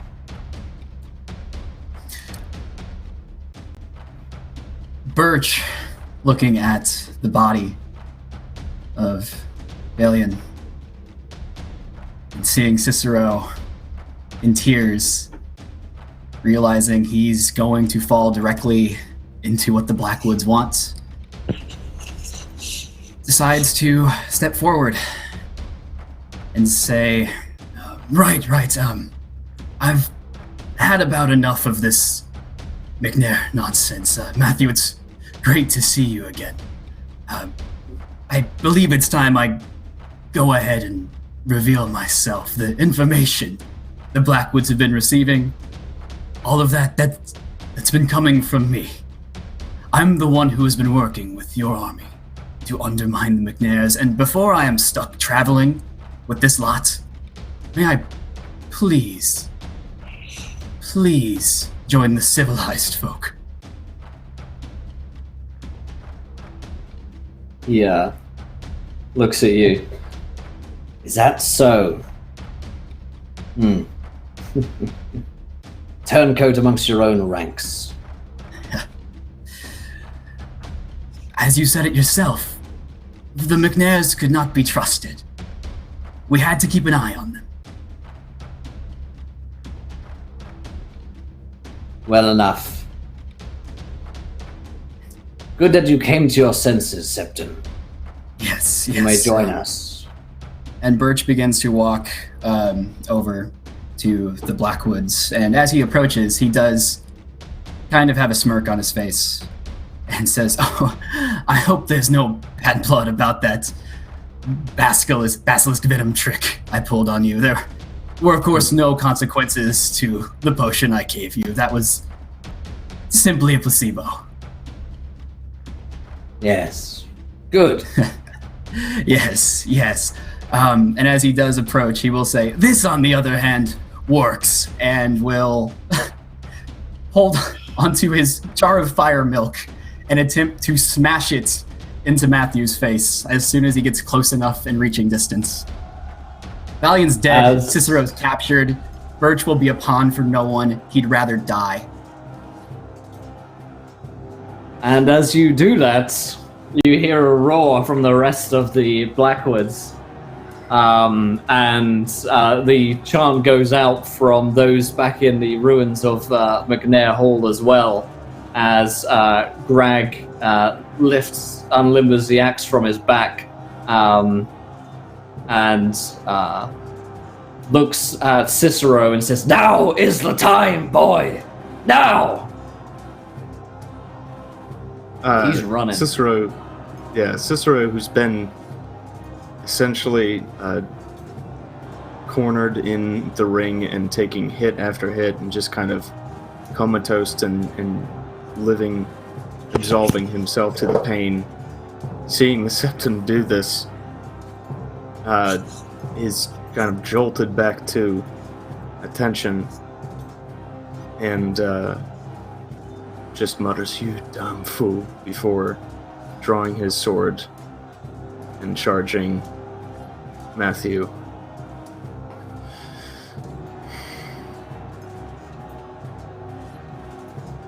Can I say that Absolutely. as all of the noises and sounds of everything coming and happening, Kaylee is going to emerge from the hall without the boy, sword drawn,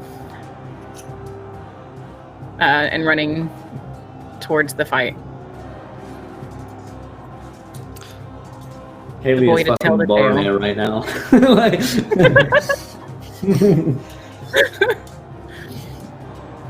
Lady Sophina, I'll let you make your first sort of act here, or everyone else does something.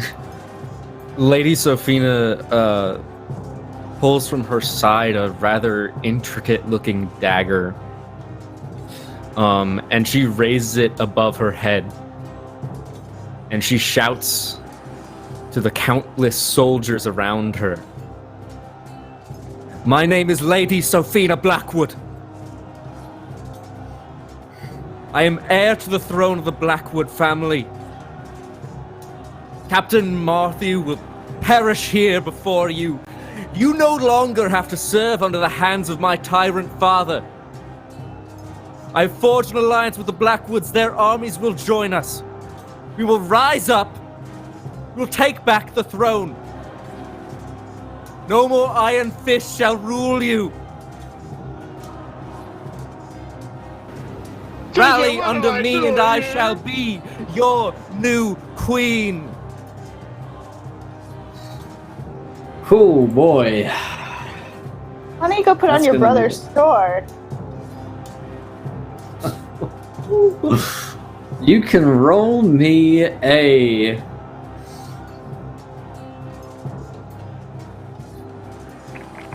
I guess it's a persuasion convince, but I almost want to say it's a warfare in this moment. It almost feels like rallying troops more so it does persuading someone of something's a good idea.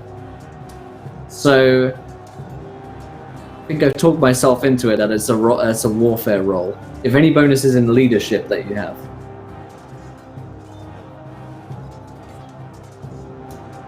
Right.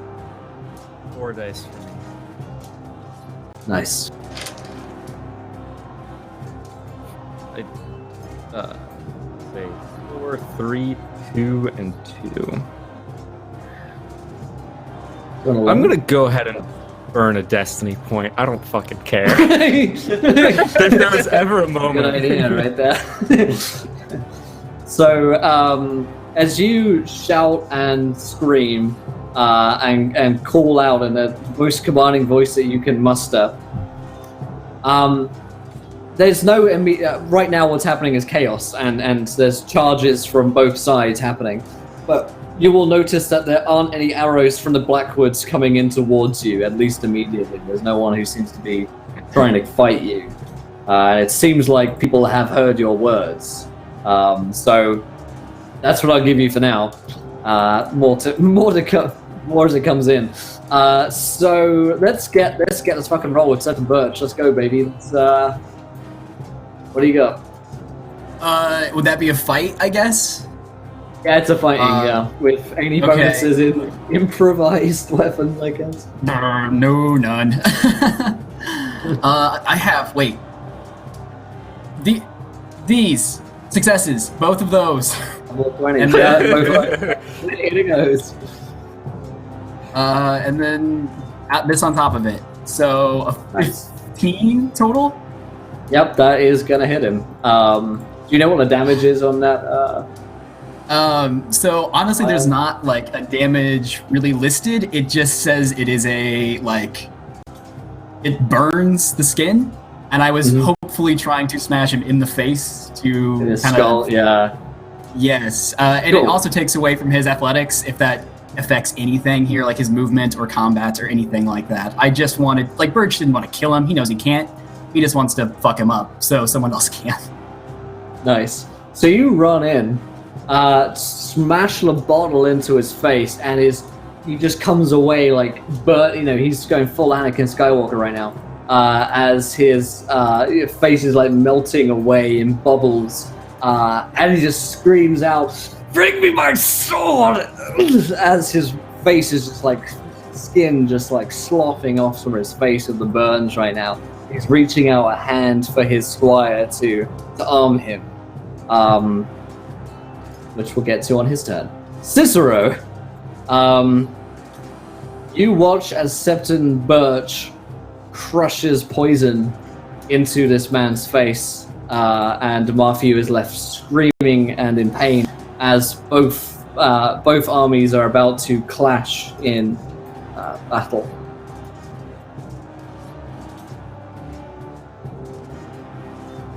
All right, so Cicero is going to make a beeline for Matthew, and draw his sword, and he's going to attempt a follow-up to the exact same spot where the Septon smashed the bottle on his face. Okay. So let's see. Do an attack roll. What do I need to do with that? It's a fighting, yeah. Fighting check. With if you're using your longsword, I guess, to attack. Yes. Any of bonuses? Fencing. Long blades, I think it is called in this game. Yeah. So let's see. It's 4.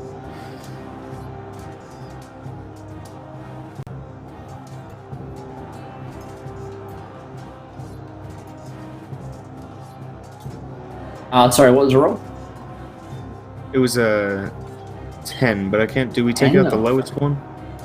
I think your fighting is 4, so no. Yeah. Okay. All right. So that's a 10. So it's 10, which lands on Matthew, and the damage of that is going to crunch into him.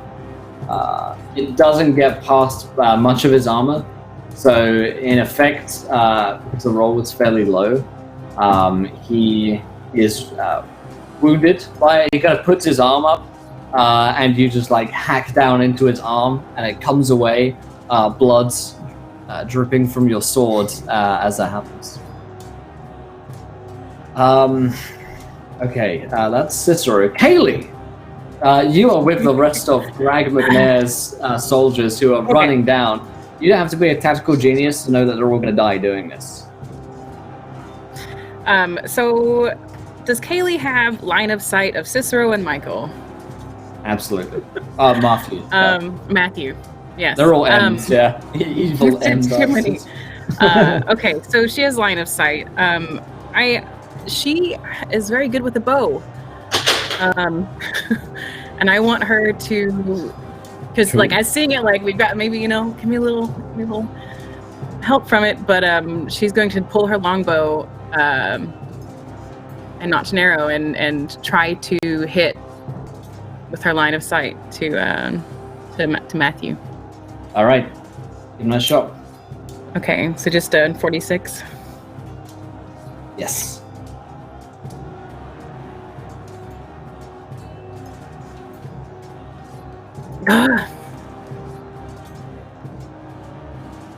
Yikes. One off. Looking for a 10 then. So, you fire, and it just it sails over his head and kills someone behind him. The Wilhelm scream is clear, but it wasn't the target that you were looking for. So someone dies. Okay, Lady Sophina. Something that you'll notice on your turn is that as the two sides of these forces have clashed, that there are Black Hoods who are headed in your direction to your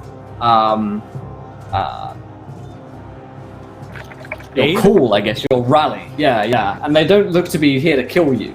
Excellent. If anything, there's like a unit of them who are like, we must protect Lady Blackwood, and recognize you as like sovereign, I guess, and move in to sort of like bodyguard you.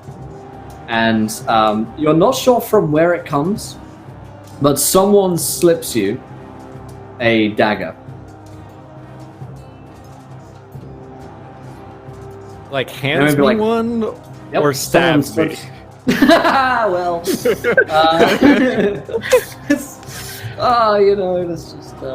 difference. Yeah, they hand you a dagger somewhere in that crowd, okay. And there's like 15 bodies sort of like pressing up against you, so it's unclear exactly where it came from. Okay, I have a second dagger in my hand. Mm-hmm. I got dual wielding daggers. If I look at the daggers, is it just a normal dagger? Oh, it looks a little different. It's made out of no material that you've ever seen before. It's like a black shard. Almost looks like glass.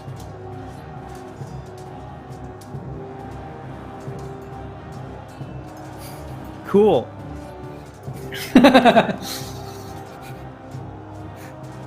No big deal.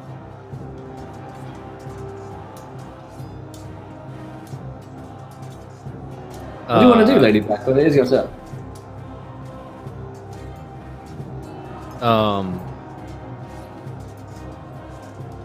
I will yell at the troops who have come around me and say, make sure that Captain Matthew doesn't survive the fight. We have much work to do. And one of them, who seems to be in sort of control, says, "My lady, we must get you out of here."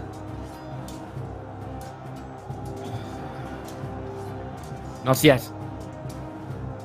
If I'm going to order you to fight by my side, I will not run and hide. Fight alongside you. All right, so they start rushing with them towards Matthew. Absolutely. So, Matthew gets his turn,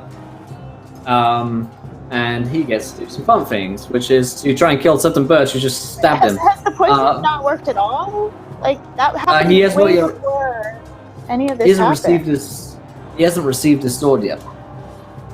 Okay. And the sword is where the poison is, correct? So he went into battle without his sword? He didn't go into... They weren't fighting. They weren't fighting, except in Burst crushed him with glass while they were talking, yeah. So he has been crushed with a drag glass. and he shouts, Oh, good. "Bring me my sword!"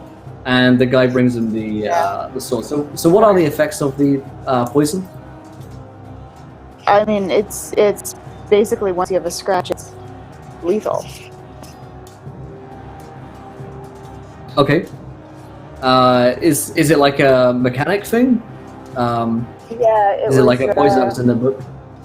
Yeah. Which it's on the second page. Oh, wait, I have it here.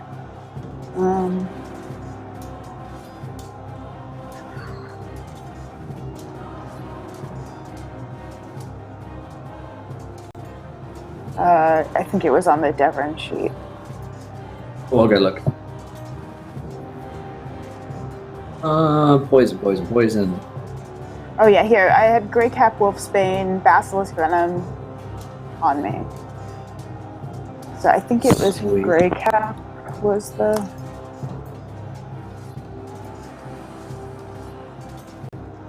Yes. Grey Cap, because I think... Man, let me bring up my PDF there. We'll see what it does. I think it probably has like the damage on, so we can see how much he dies by if he dies.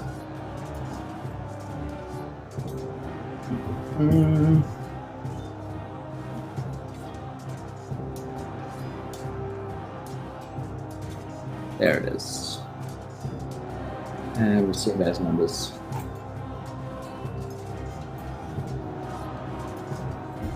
That might have been Wolfsbane.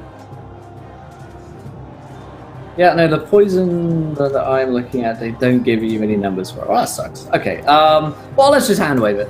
Let's have Valian roll us 4d6. JJ, what am I doing here? Mike, thank you for the host. Good to see you, buddy. How you doing? And maybe killing Sure. everyone. People will try to kill themselves. So good.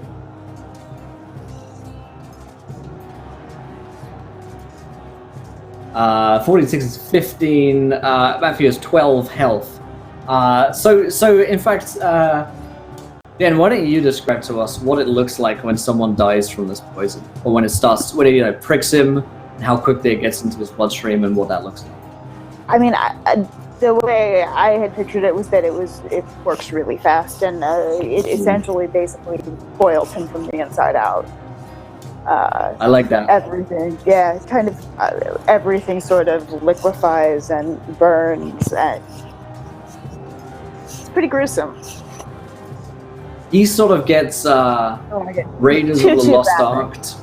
Yeah, he gets Raiders from the Lost Ark from within and from outside, as Septon Birch poisons in the face, and then the bubbling poison boils him from the inside. And you hear the shrieks of last shrieks of Matthew, basically, as he dies in front of you, Septon Birch. And that is all that he gets to do. He is dead. His squire looks super fucking surprised when he hands him his sword. He's dead.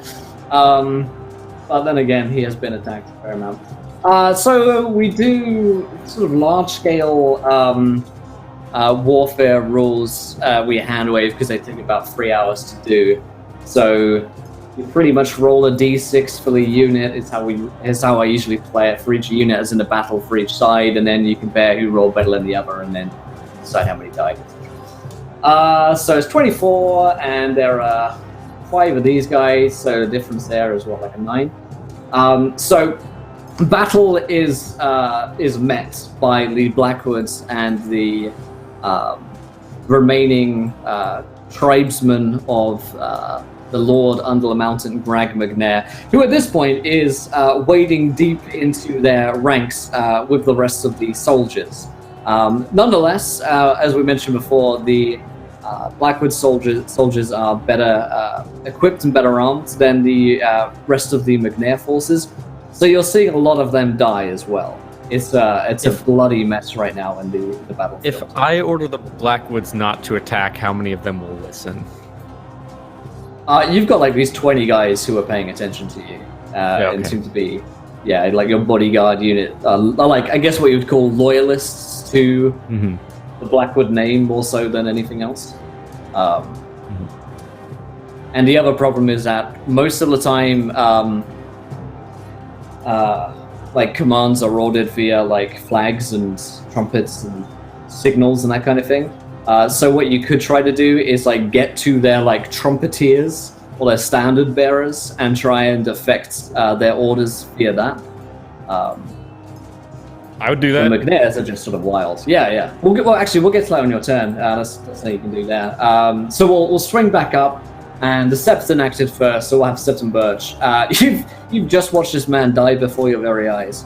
But there's a whole lot more soldiers in and around this area as well. What do you want to do, Septon Birch? Birch drops his staff that he has been using to help him walk with his injured leg, and from his robes, he pulls out the same dagger he had used to kill the original Septon, and he just starts swinging wildly at as many Blackwoods as he can. Again, he will not be a prisoner. This is kind of killing himself by, death by Blackwood. So he's just trying to take as many of these people out as he can. I like it. He'll just swing at the nearest Blackwood that he can. I mean, if it's that Squire boy, or if that Squire boy runs off. Let's say the Squire. Yeah, he looks like a young Squire Roynard, but he's like the evil twin version. Okay, I was gonna say if he looks like a Sir Roynard of the Blackwoods, I don't. He looks more. Yeah, he's like Spider-Man if he's 3. Tommy. So Yeah, I swing at him. Nothing. The 5. Nothing. All right, you swing and a miss, but that's okay. Cicero, what are you doing as you join in the fray? Cicero is just as he watches Matthew fall before him. Whoever is next, whichever one of the Blackwood troops is still coming after the McNairs, he locks onto them and goes after them. Let's see. Come on. Alright.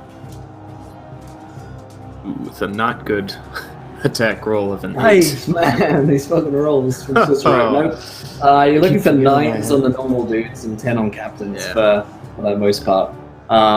So your blades lock into place as you're sort of fighting side by side with like Grag and Septon Birch and Arvin Oakhart's in the fray here as well, and the sort of the lines are more clearly drawn at this point as you wade in there, but to no avail. Kaylee, on the other hand, just tried to snipe out Matthew, but you watch him die. What do you want to do, Kaylee? So I'm still, I guess, in a place where I can see things. I want to use one of my 20s, and I have 11 arrows left, and I'm going to lob another, probably keeping an eye on Cicero and Birch and those that are around him, trying to pick off as I can until she needs to go in with her sword. So. Alrighty. You can roll the attack roll for the bow.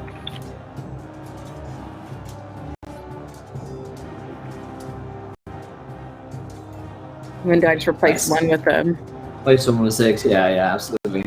And because we're in sort of like large-scale battle mode, you kill a guy as the arrow runs through the back of his skull. And you've got a fairly good feel for like the sway of the battle, I guess, right now. And the McNairs have that advantage of the charge down the hill and like that surprise. And they killed off the enemy commander, which is definitely a big bonus. But the numbers are not in the favor of it's like a 3-1 situation still. But that's okay because it is Lady Sophina's turn, and she's got a dagger which has got some weird glass stuff on it. Totally normal.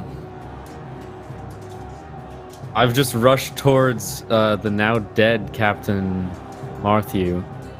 But seeing that he's now perished, I'm going to shout to the men who have rallied to me.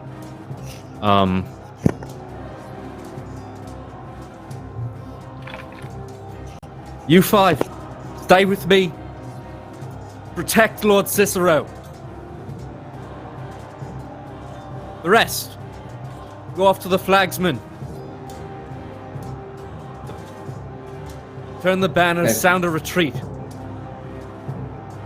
Don't wish to fight here. Not against the McNairs. They follow your orders and set to work. And so you I guess you fight then toe to toe with Cicero. Yeah, whichever one he's currently engaged with, I will try and sink my dagger in. All right, give me the fighting roll. I am not good at fighting.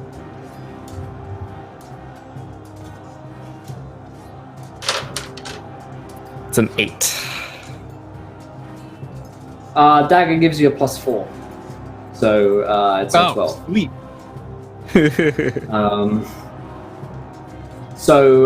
Yeah, and the dagger's damage is enough to kill this man as well.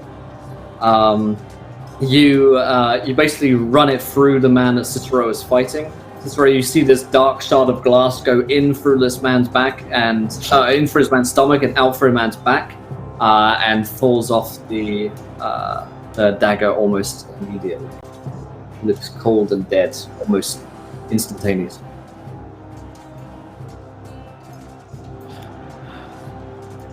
I'm here to help. I promise. I won't leave your side. Thank you. And he glances down at the dagger. You have any more of those?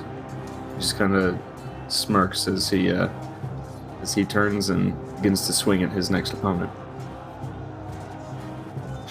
All right then. No, but this one's pretty good.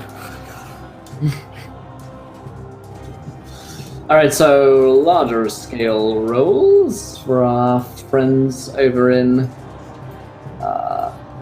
both sides of the camp.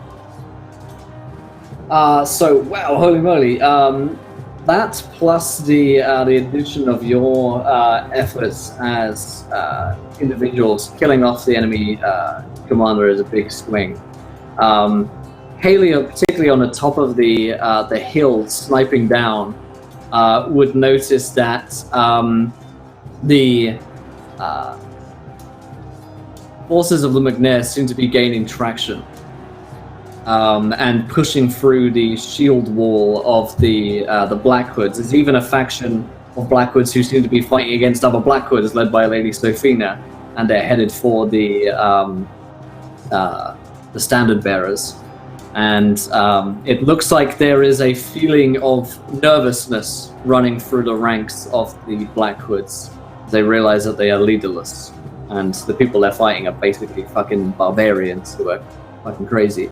And like Greg's going in, like Greg's slaying like 10 dudes with his axe right now, and he's bleeding from 100 different cuts and wounds as well. But he's just roaring like a bear, like his feral animal right now, as he carves through Blackwoods after Blackwoods. Okay, that is back to the top. And I should make some individual attack rolls against players who are in the midst of melee. So that's Septon Burge, Cicero, and Lady Sophina get a couple of attack rolls against you. So fighting is 4 on Blackwood soldiers. So first one's the Septon, which is a 13. Second one's against Cicero, which is a 50. And the third one's against Lady Sophina, which is fucking 21. Holy shit, that rolled well. Wow. Base damage is 4. Cicero's combat defense is something crazy because he's wearing armor. Let's see. We did the math, and it's like 6 or something when you're wearing plate mail at the moment, Cicero. Yeah, he's wearing his like so you're really easy to hit, but it doesn't do any damage because they need to get 3 degrees of success on you, and 13 is enough. They need to roll 18 to start wounding Cicero. But the blow on... Oh wait, no, the 13's on Septon Birch, the 15 was on Cicero. Still not enough. So, Septon Birch, 13 is going to hit your combat defense. Yes, it does.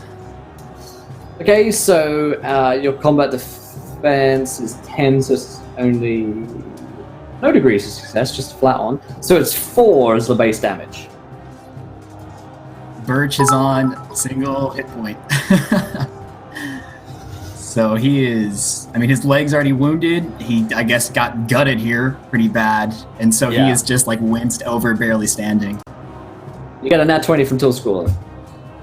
And it's actually the Squire. It's actually the Squire who you are fighting against. You're just sort of like menaces at you and stabs you with this dagger, and it does cut you across the gut as that happens, and you are feeling close to passing out or dying, whichever comes sooner.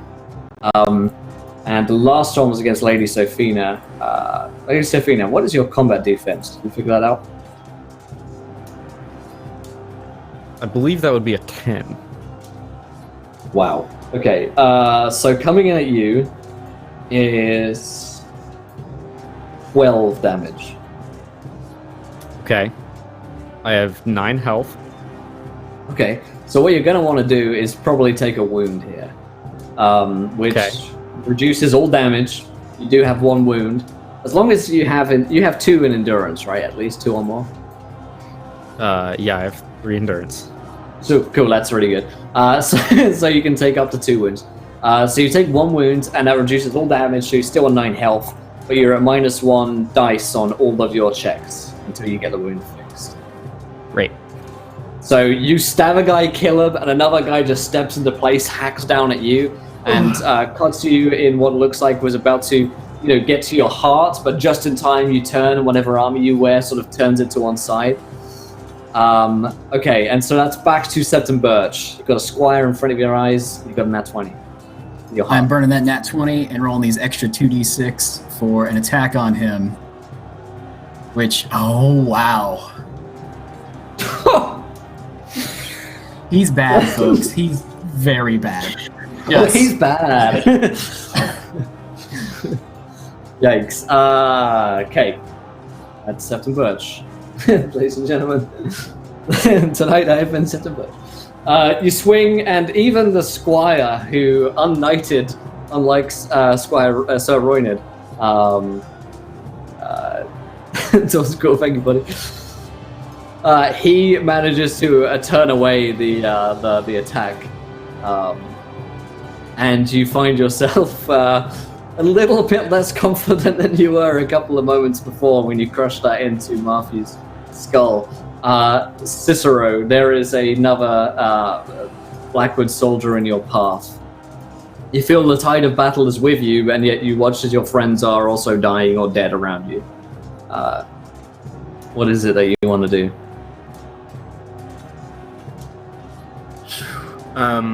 How far away is this other Blackwood soldier? Is it gonna take him? He's like right in front of you. You're like a couple feet away. Yeah. Okay. You're like in the melee of like a shield wall battle right now, so it's just a mess of bodies all around you. Gotcha. And how far away is Lady Sophina and the one who's attacked her? Yeah. You could move and attack. The one who's just, okay. Lady Sophina's close to you, so it's probably a matter of just like looking over to your side and attacking the person there rather than the person right in front of you. Gotcha, yeah. Well, seeing the hit that she's just taken, he's going to kind of step over that way and swing his sword over at this guy here. This fucking guy. I'm gonna burn one of those 20s. Okay. And roll my remaining 3. Which those gives me a 9. What's the plus the 6 is the 15. So that's gonna hit, and that deals an extra degree of success. The damage is doubled. Damage on the sword I think is 4. And I don't think you have any bonuses in strength. Don't. So it's doubled to 8, which is still enough to kill a man. Describe to me describe to us how you you slay the man who's attacking Lady Blackwood, or Lady McNair, as I should say. Yeah, so as he sees her get hit by this guy, he kind of puts his arm out in front of her and javelins this person who's just stabbed her right through the throat, and lets him cough on his own blood for a bit before taking his sword back out of his neck. Nice. It's like, I just realized that if Cicero were to die here and Lady Sophina lives, she's the heir to McNair. Oh boy. Yeah, you run through the man. Michi, thank you so much. Nat 20 for Bird, so he doesn't die next round. As long as the roll goes better than the 2. Thanks so much. So did you use your Nat 20 last round, Bird? Okay. Yeah, there were 2 1s. The magic of Septon Birch. He's just living 20 I mean, to 20. he's been living his septum life. He's not bad. Living 20 gods to aren't 20. All right, so that's Cicero's turn. Kaylee, it is your turn. All right. So once we have more arrows. As she's sort of scanning and everything, trying to ping off people from her friends. Man stealer. She's gonna. Oh, no, I wanted the.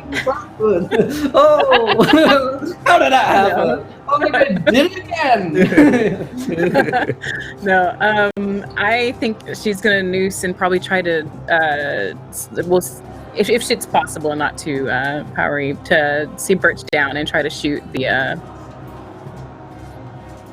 If I have line of sight of Birch as well, I assume they're all in the similar space. Yeah, and try to shoot shoot that guy. Really, so to save Birch, because she doesn't know anything about Birch's betrayal. She thinks Birch is just a kindly septum still, trying to live his life. But yeah, I'm gonna use another 20 since I've got 4. Love it. I can't believe no one told Kaylee about this. No one. Kaylee's she's pouring an innocence in this.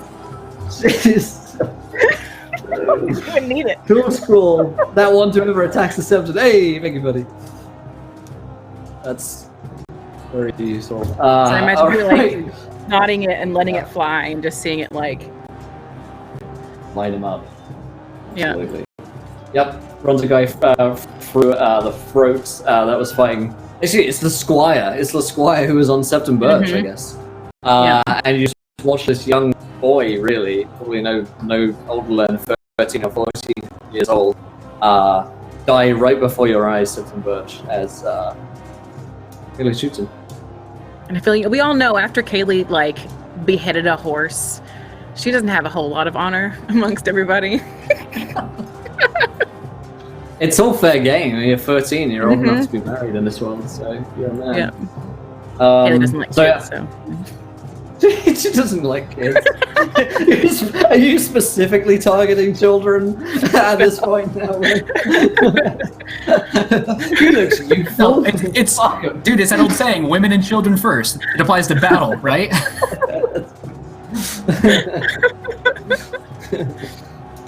That's amazing. Lady Sophina, you could first of all roll me a warfare, and that will be to determine how well your soldiers are doing to take the banner and the trumpets. Right, leadership. Leadership. That would be a 11. Nice. Okay, cool. And roll 2 for these. Yep, and they rolled all for them. So, what you will notice is that they are starting to win the fight over the the trumpeters, I guess, and the sort of musicians of the armies who keep everything in check and coordinated.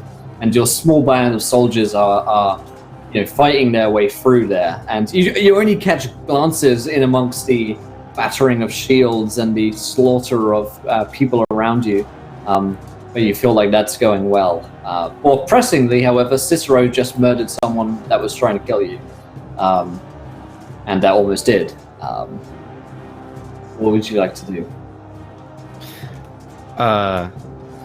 I would like to yell at all of the Blackwood soldiers who are around me, saying, "How dare you lay a hand on the heir to House Blackwood? You think that you can perform such traitorous acts around me? What do you think will come of this?" And I'll stab You roll me another leadership. Oh yeah. Okay, roll the attack roll. No, can I do both of those things or just one? Choose one. Yeah, choose one. I'll do leadership. How Much dare better you be at traitor? That is a 13 plus 4 for the dagger. Love it. So 17? Or no, so sorry, 17. There's no dagger bonus there. I'm leading. It's Oh 13. yeah. No worries, 13 is pretty good. I'm leading with a dagger. I lead with this dagger. I hold it up aloft. This is me. My home planet needs me. Yeah, no, you call out in exultation as you demand respect, really, of these Blackwood soldiers, and you notice that they are sort of falling away from you in terms of coming to kill you.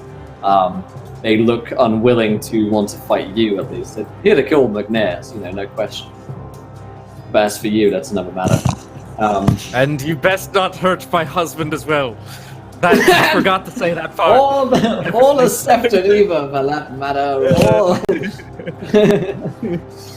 Any of the NPCs that I like. Back to the sort of global warfare, the fightering now that's occurring. The Blackwoods. So the initial advantage that McNair's had was a charge and killing of the commander. It seems now that the Blackwoods are somewhat more entrenched after the initial push and are gritting their teeth and fighting back.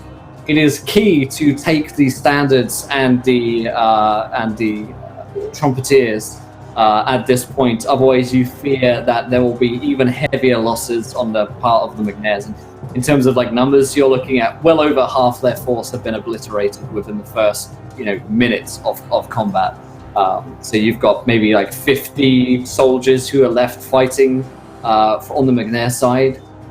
The numbers on the Blackwoods is tough to know, but somewhere in the hundreds or high hundreds at least. That's probably what Kaylee is mostly noticing. Even the shouts of Greg McNair as he's commanding his forces, you can feel that you're losing momentum. And that something has to break them. Otherwise, you will lose a war of attrition. If you keep going for another 10 rounds, you will all die. So something needs to break them. And I'll make my attack rolls against those of you left in Mortal Kombat with someone. So Septon Birch, 14, and they rolled in that one on Les. So at the last moment, you see death, and it looks like a halberd as it just swings in across your head, and some divine grace spares you as it just chops off whatever few hairs are left on the top of your stubbly head, like Homer Simpson. You are you survive for another day. And let's see, Cicero, look at the 18s to really get you here. Nope, that's not going to do it. And then Lady Sophina. I roll so well against Blackwoods, it's weird. So a 16 beats your combat defense of 10 with 1 degree of success, so there's 8 damage is coming in towards you at this point. Wait, I thought they were not attacking me because I rolled well against them. Oh, that's true, actually. Yeah, that's true to a degree. Let's see. We'll give them disadvantage.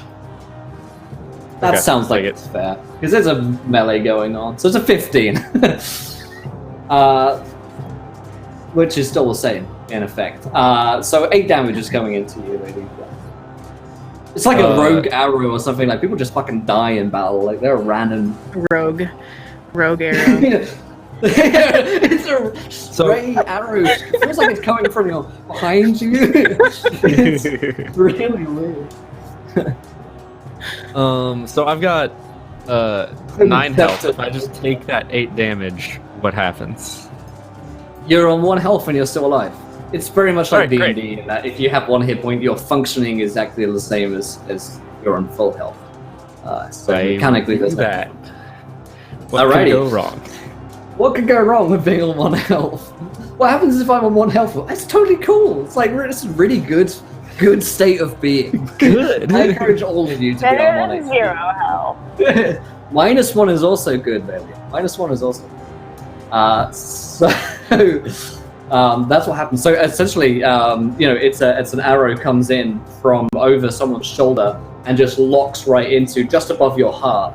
And that's a life-threatening injury right there for Lady Blackwood. And you see her sort of clutch the wound, and the rest of her bodyguard unit kind of they want to take you out of here right now. Like they're forcibly dragging you away from combat. Like protect Lady Blackwood, and shouts and calls and shields going up, and as you're they're trying to spirit you away from immediate doom. And that's what happens there. So, Septon Birch. Ladies and gentlemen, it's time for some birchening. There's a big boy in front of me with a halberd, and can I see anything else around me, or is like that basically my worldview right now? Is this probably your worldview is a blur of chaos and sound and people dying, and you stepped on bodies and someone shooting over your shoulder to kill people, and then suddenly there's a halberd in your face. I mean, that's the reality of the modern world. I got nothing else. So I mean, he probably uses like the man in front of him kind of like grips him just to help balance himself, and just again tries to jab with the dagger. I'll use the nat 20 and roll 2 extra d6. And hey, that's better. Oh baby, love it. Yeah. That is gonna be enough. What is the damage? It's like you're using a dagger, right? Yes, I'm glad you asked, because it's Septon Birch. It's a 1. Oh no. He does 1 damage.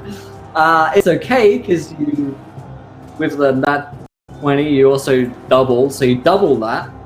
You double the damage to 2. So you deal 2 damage to the soldier. Big Money Birch. Pog champ, the damage. As you just fucking nail this guy in his big toe.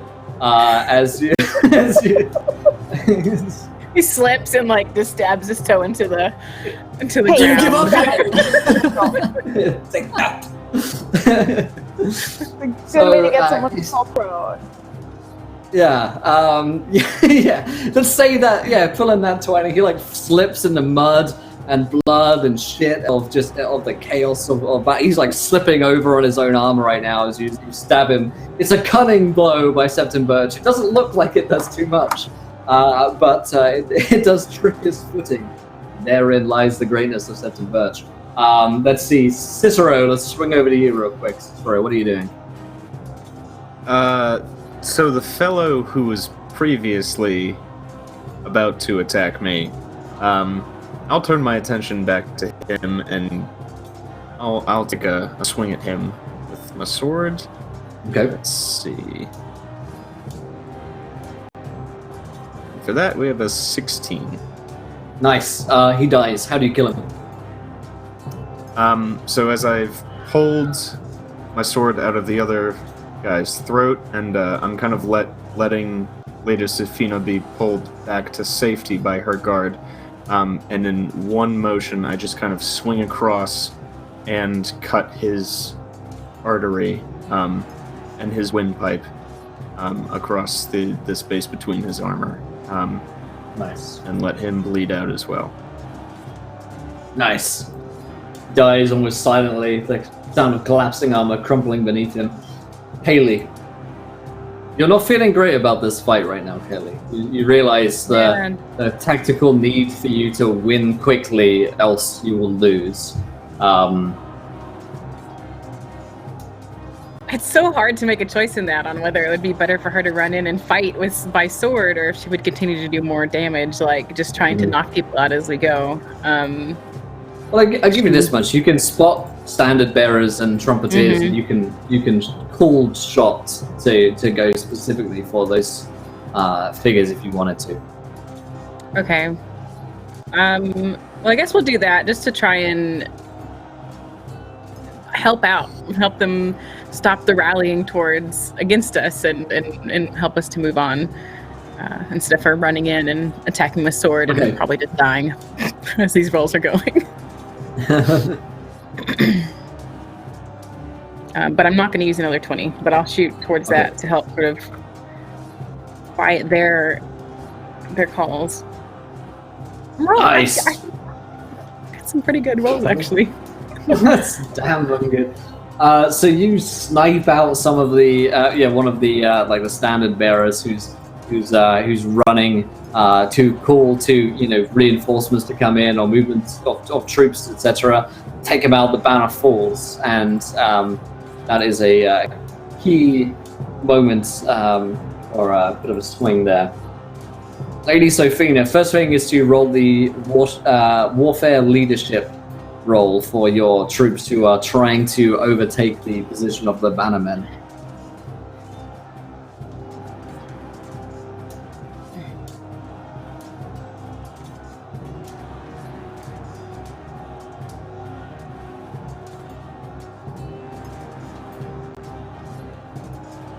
Speedy? Did I say that? Sorry, no, Speedy just sort of... Yeah.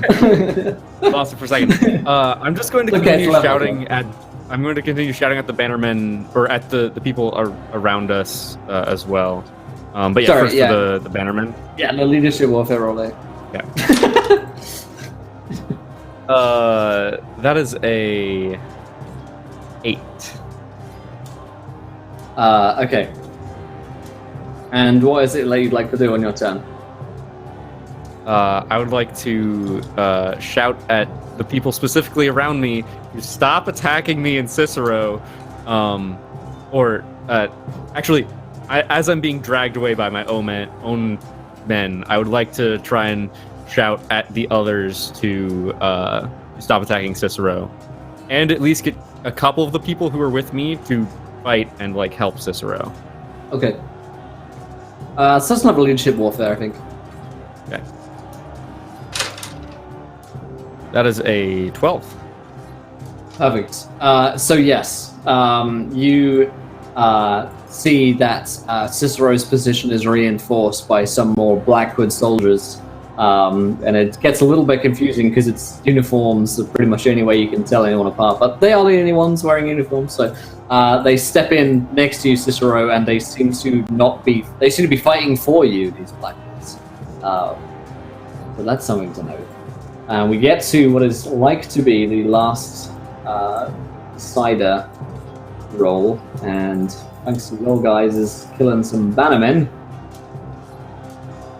He gets a more even roll, so 26 for the Blackwoods. Oh baby, 37 for the McNairs. Fucking hell. So with the banners dead, the trumpeteers eliminated, and with Lady Sophina Blackwood's troops reinforcing, bolstering key positions, you guys feel a final sort of breaking moment as the Blackwood forces turn on their heels, and there are sort of cries and shouts as Greg McNair, leads forward this almost wave of momentum as the last remaining McNair troops break the Blackwood forces, and Kaylee from atop isn't carried away by that same wave surge of pushing back and chasing down the Blackwood forces, who still outnumber yours vastly, but with no leadership and no way to command them. They quickly begin to fall backwards. And so that's essentially where the combat ends, as their forces are sent into retreat. However, it's not quite yet. We're almost there, where our story ends. As wounded, battered, and bloodied in victory, the McNair forces chase down Lord Blackwoods until they eventually lose them in the woods, and those main part of the forces regroup. And it has not been without loss. Heavily on both sides. I mean, the final count is something like 30 heads left in that McNair tribe, so you lost a whole lot of soldiers. And yourselves are wounded, and of course you did lose a McNair in Valian. Perhaps most solemnly of all, as the battlefield is sort of swept of corpses and the lull of adrenaline seems to wear off and your senses come back to a really dull sort of edge, you find Sir Arvin Oakheart, who has died in battle, who is he's mere feet away from Valian's body, from where it was thrown, in the carnage and mess of battle. He fell, and it looks like he was trying to reach her body at least, when he died. That's just one of the many casualties of the horrendous act that is warfare, which took place here at McNair Hall. And seeing as this is our season finale, I won't play out exactly every scene because I know we'll be here for another 3 hours. But I kind of want to know in broad strokes what it is that the party members do, or at the very least intend to do, at the end of this battle. Sort of really what it is that you guys intend to, where to go from here, I guess.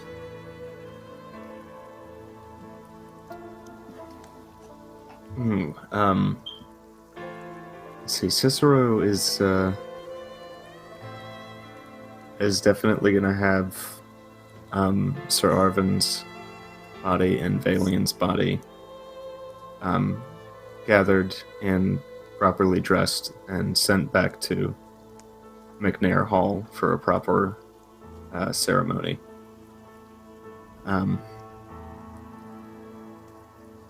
He's at this point just kind of going through the motions of trying to make sure that the troops are all right, the rest of the remaining members of the McNair army are, there, at least, and being somewhat substantial in their recovery and fulfilling his duties as Lord, but he's grief-stricken by what's just happened.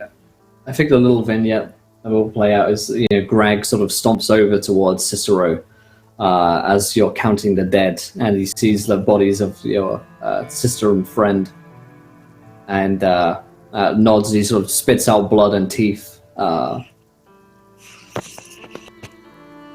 Loss is never easy. I'm sorry. But we did the right thing today. Vengeance was had. But the war is not over yet. It's not done. Gonna be a lot more fights like this. Worse. Need to be We strong. won an impossible battle. But there is war ahead of us. Together, we'll be strong.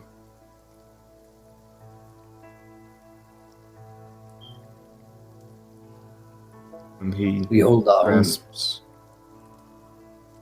He reaches out and grasps his forearm. We hold our home. So, let's just shoot over to Septon Birchland and let's see a little sort of vignette about what Birch is doing or feeling at this point.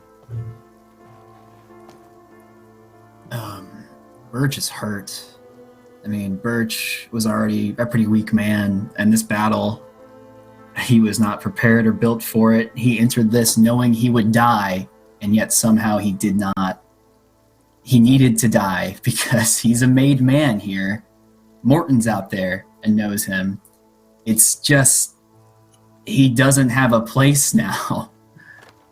And as he sits there and kind of reflects on all these things, for the third time in our campaign, he kind of questions these gods he doesn't really believe in.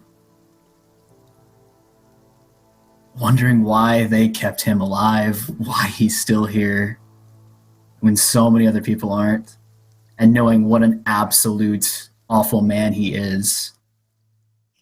And he thinks of Safina, who he genuinely believes at this point wants peace.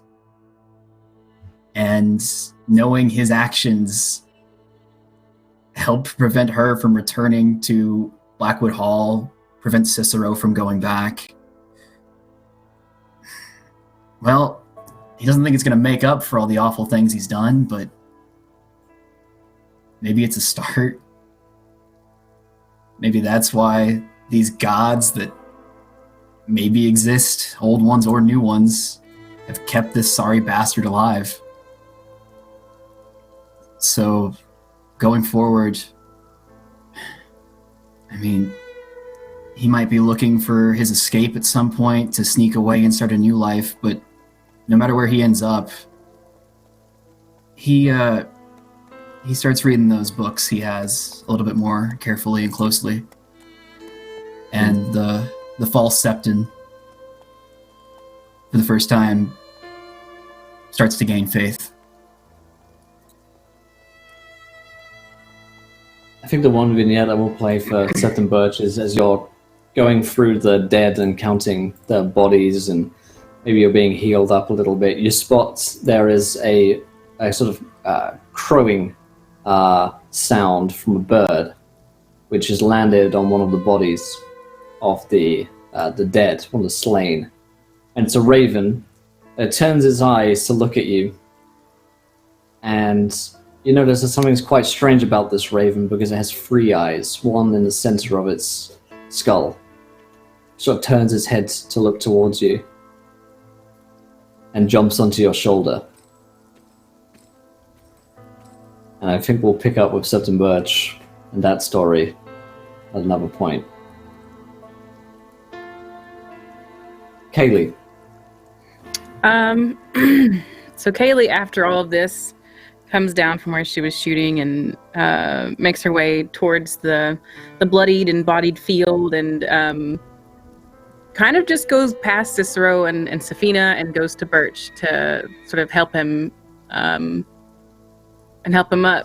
I think this was the first time she's seen like this level of combat, and has had her heart broken and has seen a lot of blood and death, and thought Valiant a real friend of hers. She kind of grew up with all of them, but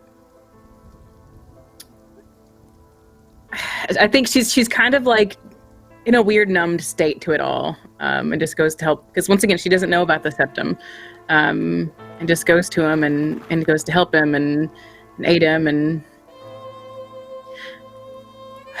it's good to see you made it, Septum. Perhaps your gods have something in it for you.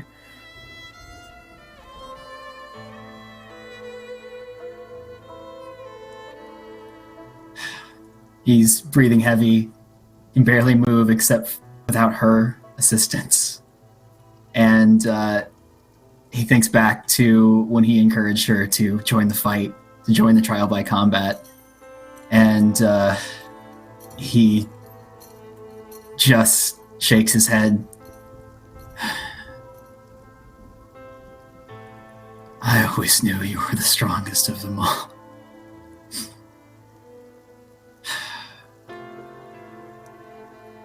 He's an idiot. You know that, right? Yes. Idiot and a fool. He has to do what he has to do. But he's a goddamn idiot.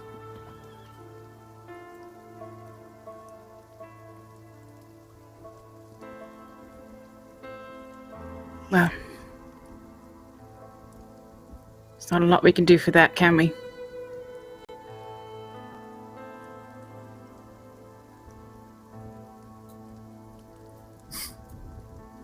You know you're gonna be fine, right? Of course.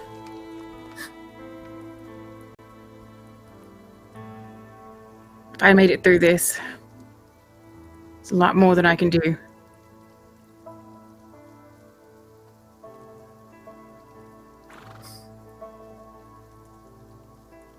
Kaylee Come on. Tarbeck, you're just getting started. She helps him walk and starts pulling him from the field. Probably like looking back and like taking a glance at Safina and Cicero as they move forward, and then keeping her great gaze straight after moving on with her life. Mhm. And then Lady Safina.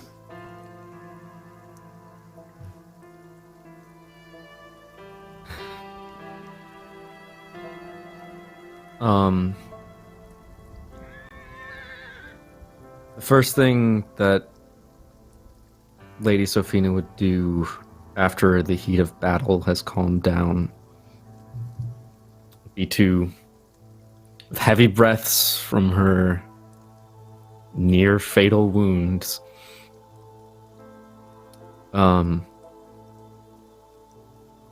go to the body of Valian.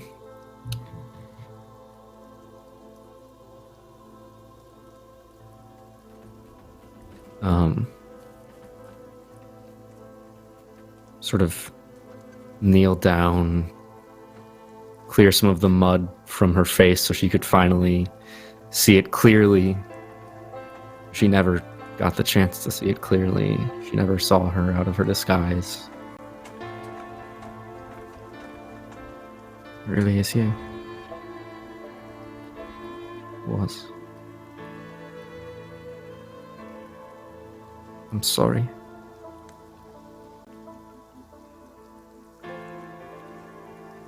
It's caused you such pain.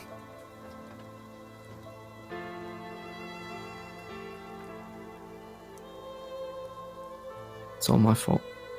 Again.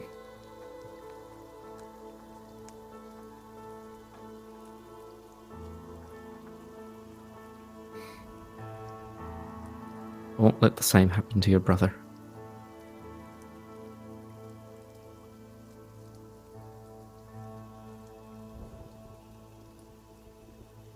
Rest easy. She limps away.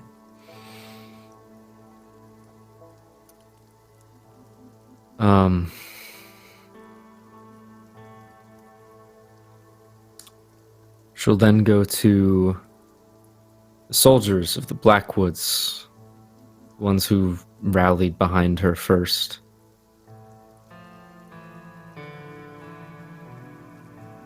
She'll find the one who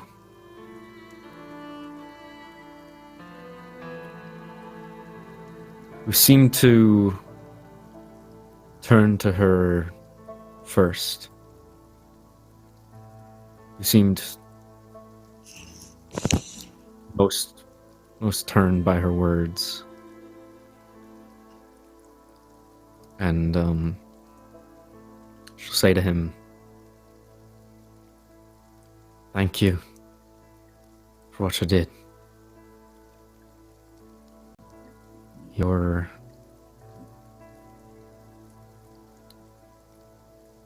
a brave man for turning your back on your own captain. But you know what's right. I can feel that." Did you like my present? This is yours. Yes. Yours now. Find it more fun to even the odds every now and again, you know?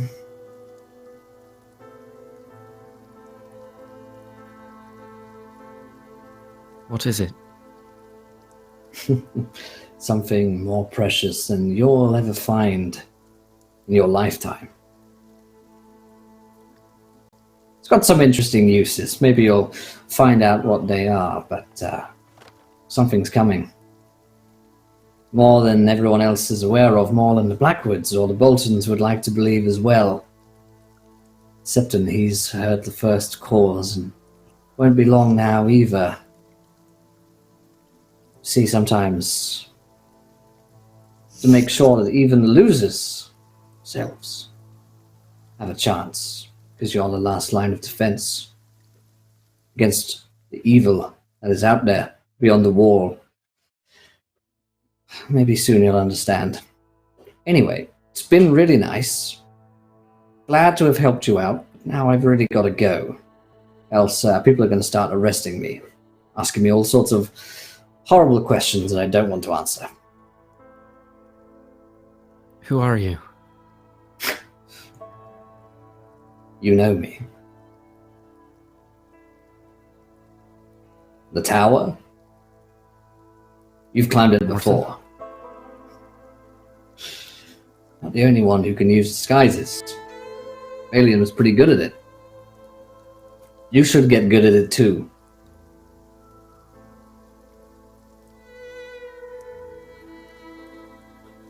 I'll keep that in mind. Pats you on the back. See that you do, champ. Right. I'll be off then.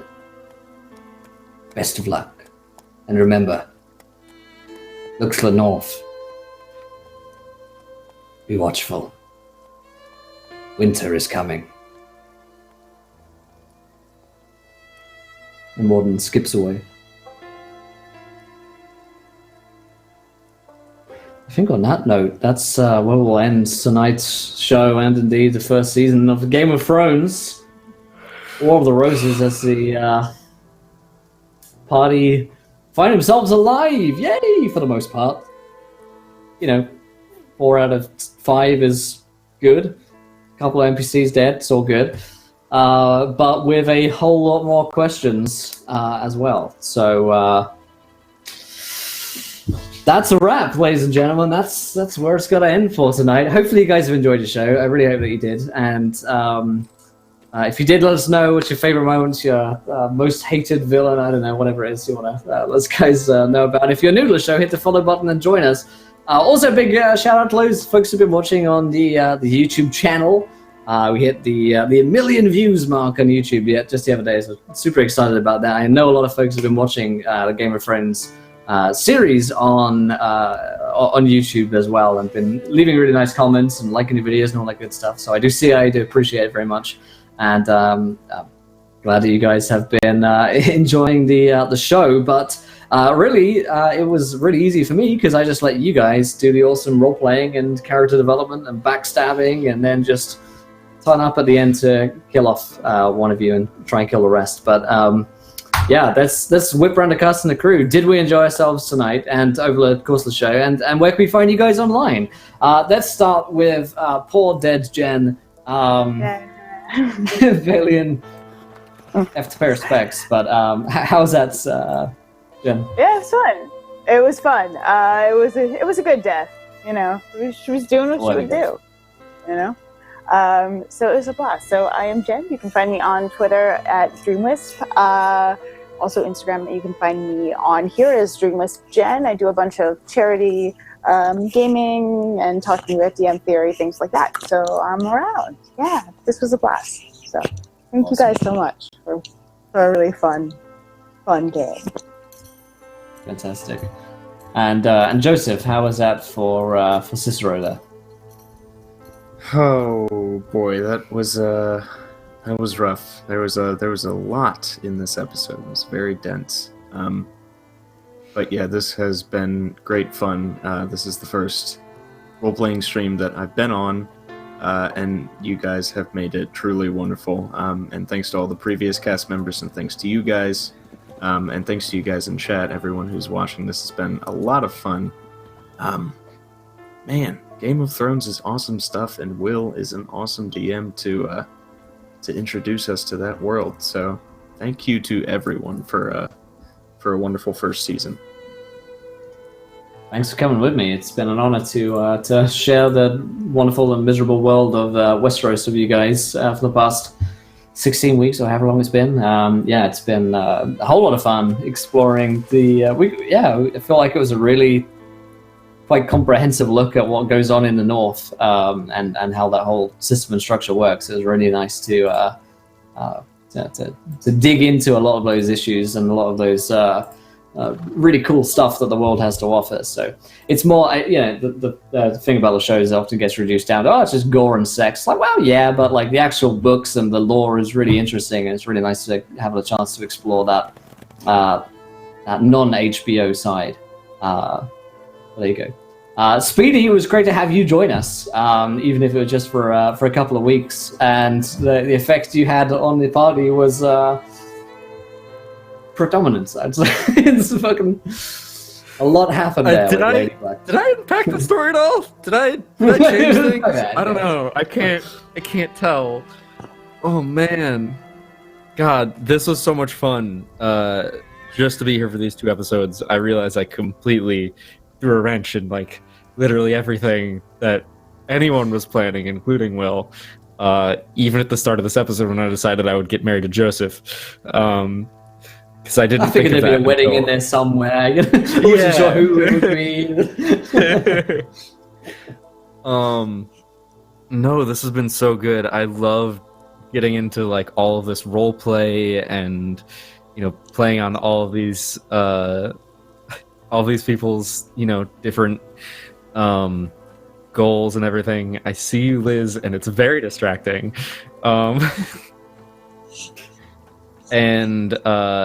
It's been super great. I'm sorry, Jen, for being ultimately responsible for your death.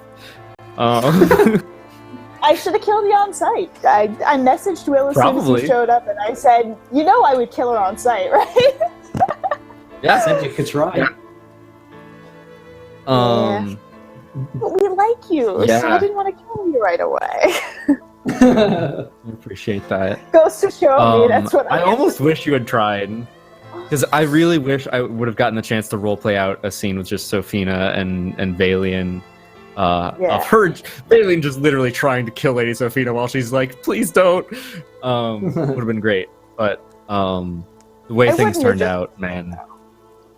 Yeah. I would have had a gang with me. That one I wouldn't have tried to do something.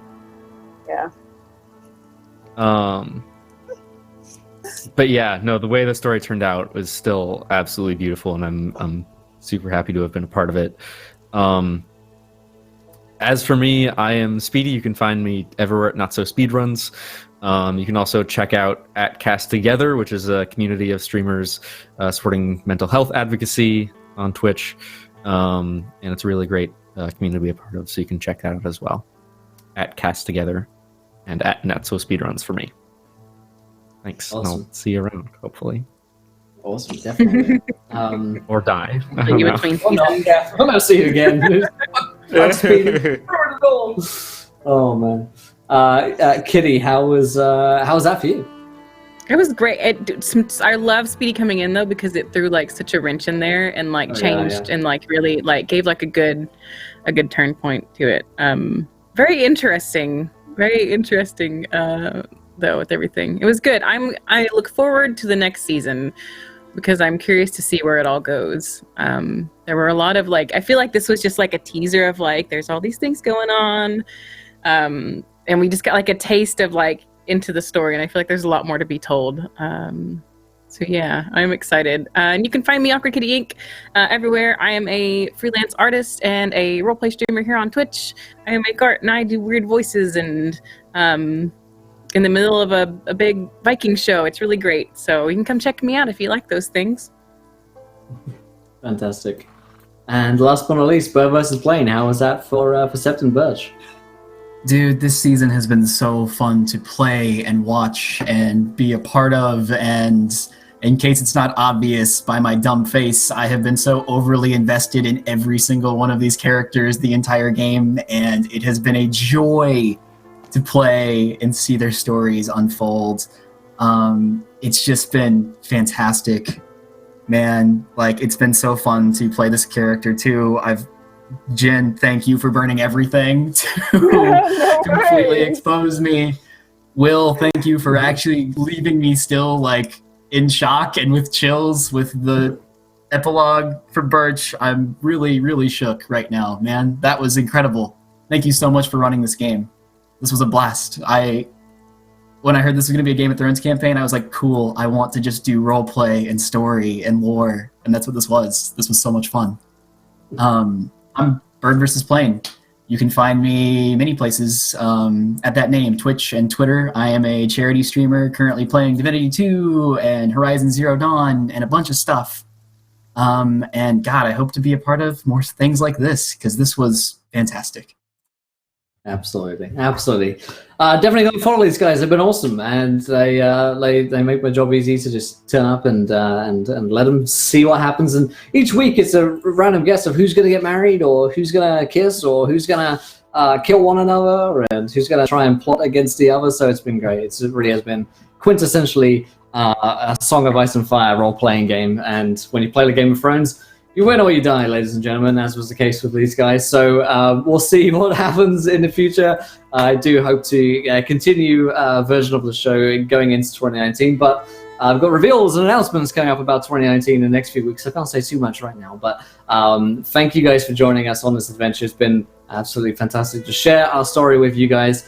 And until next time, try not to roll too many net ones because we want to be here laughing when you do. Good night, everybody. Bye.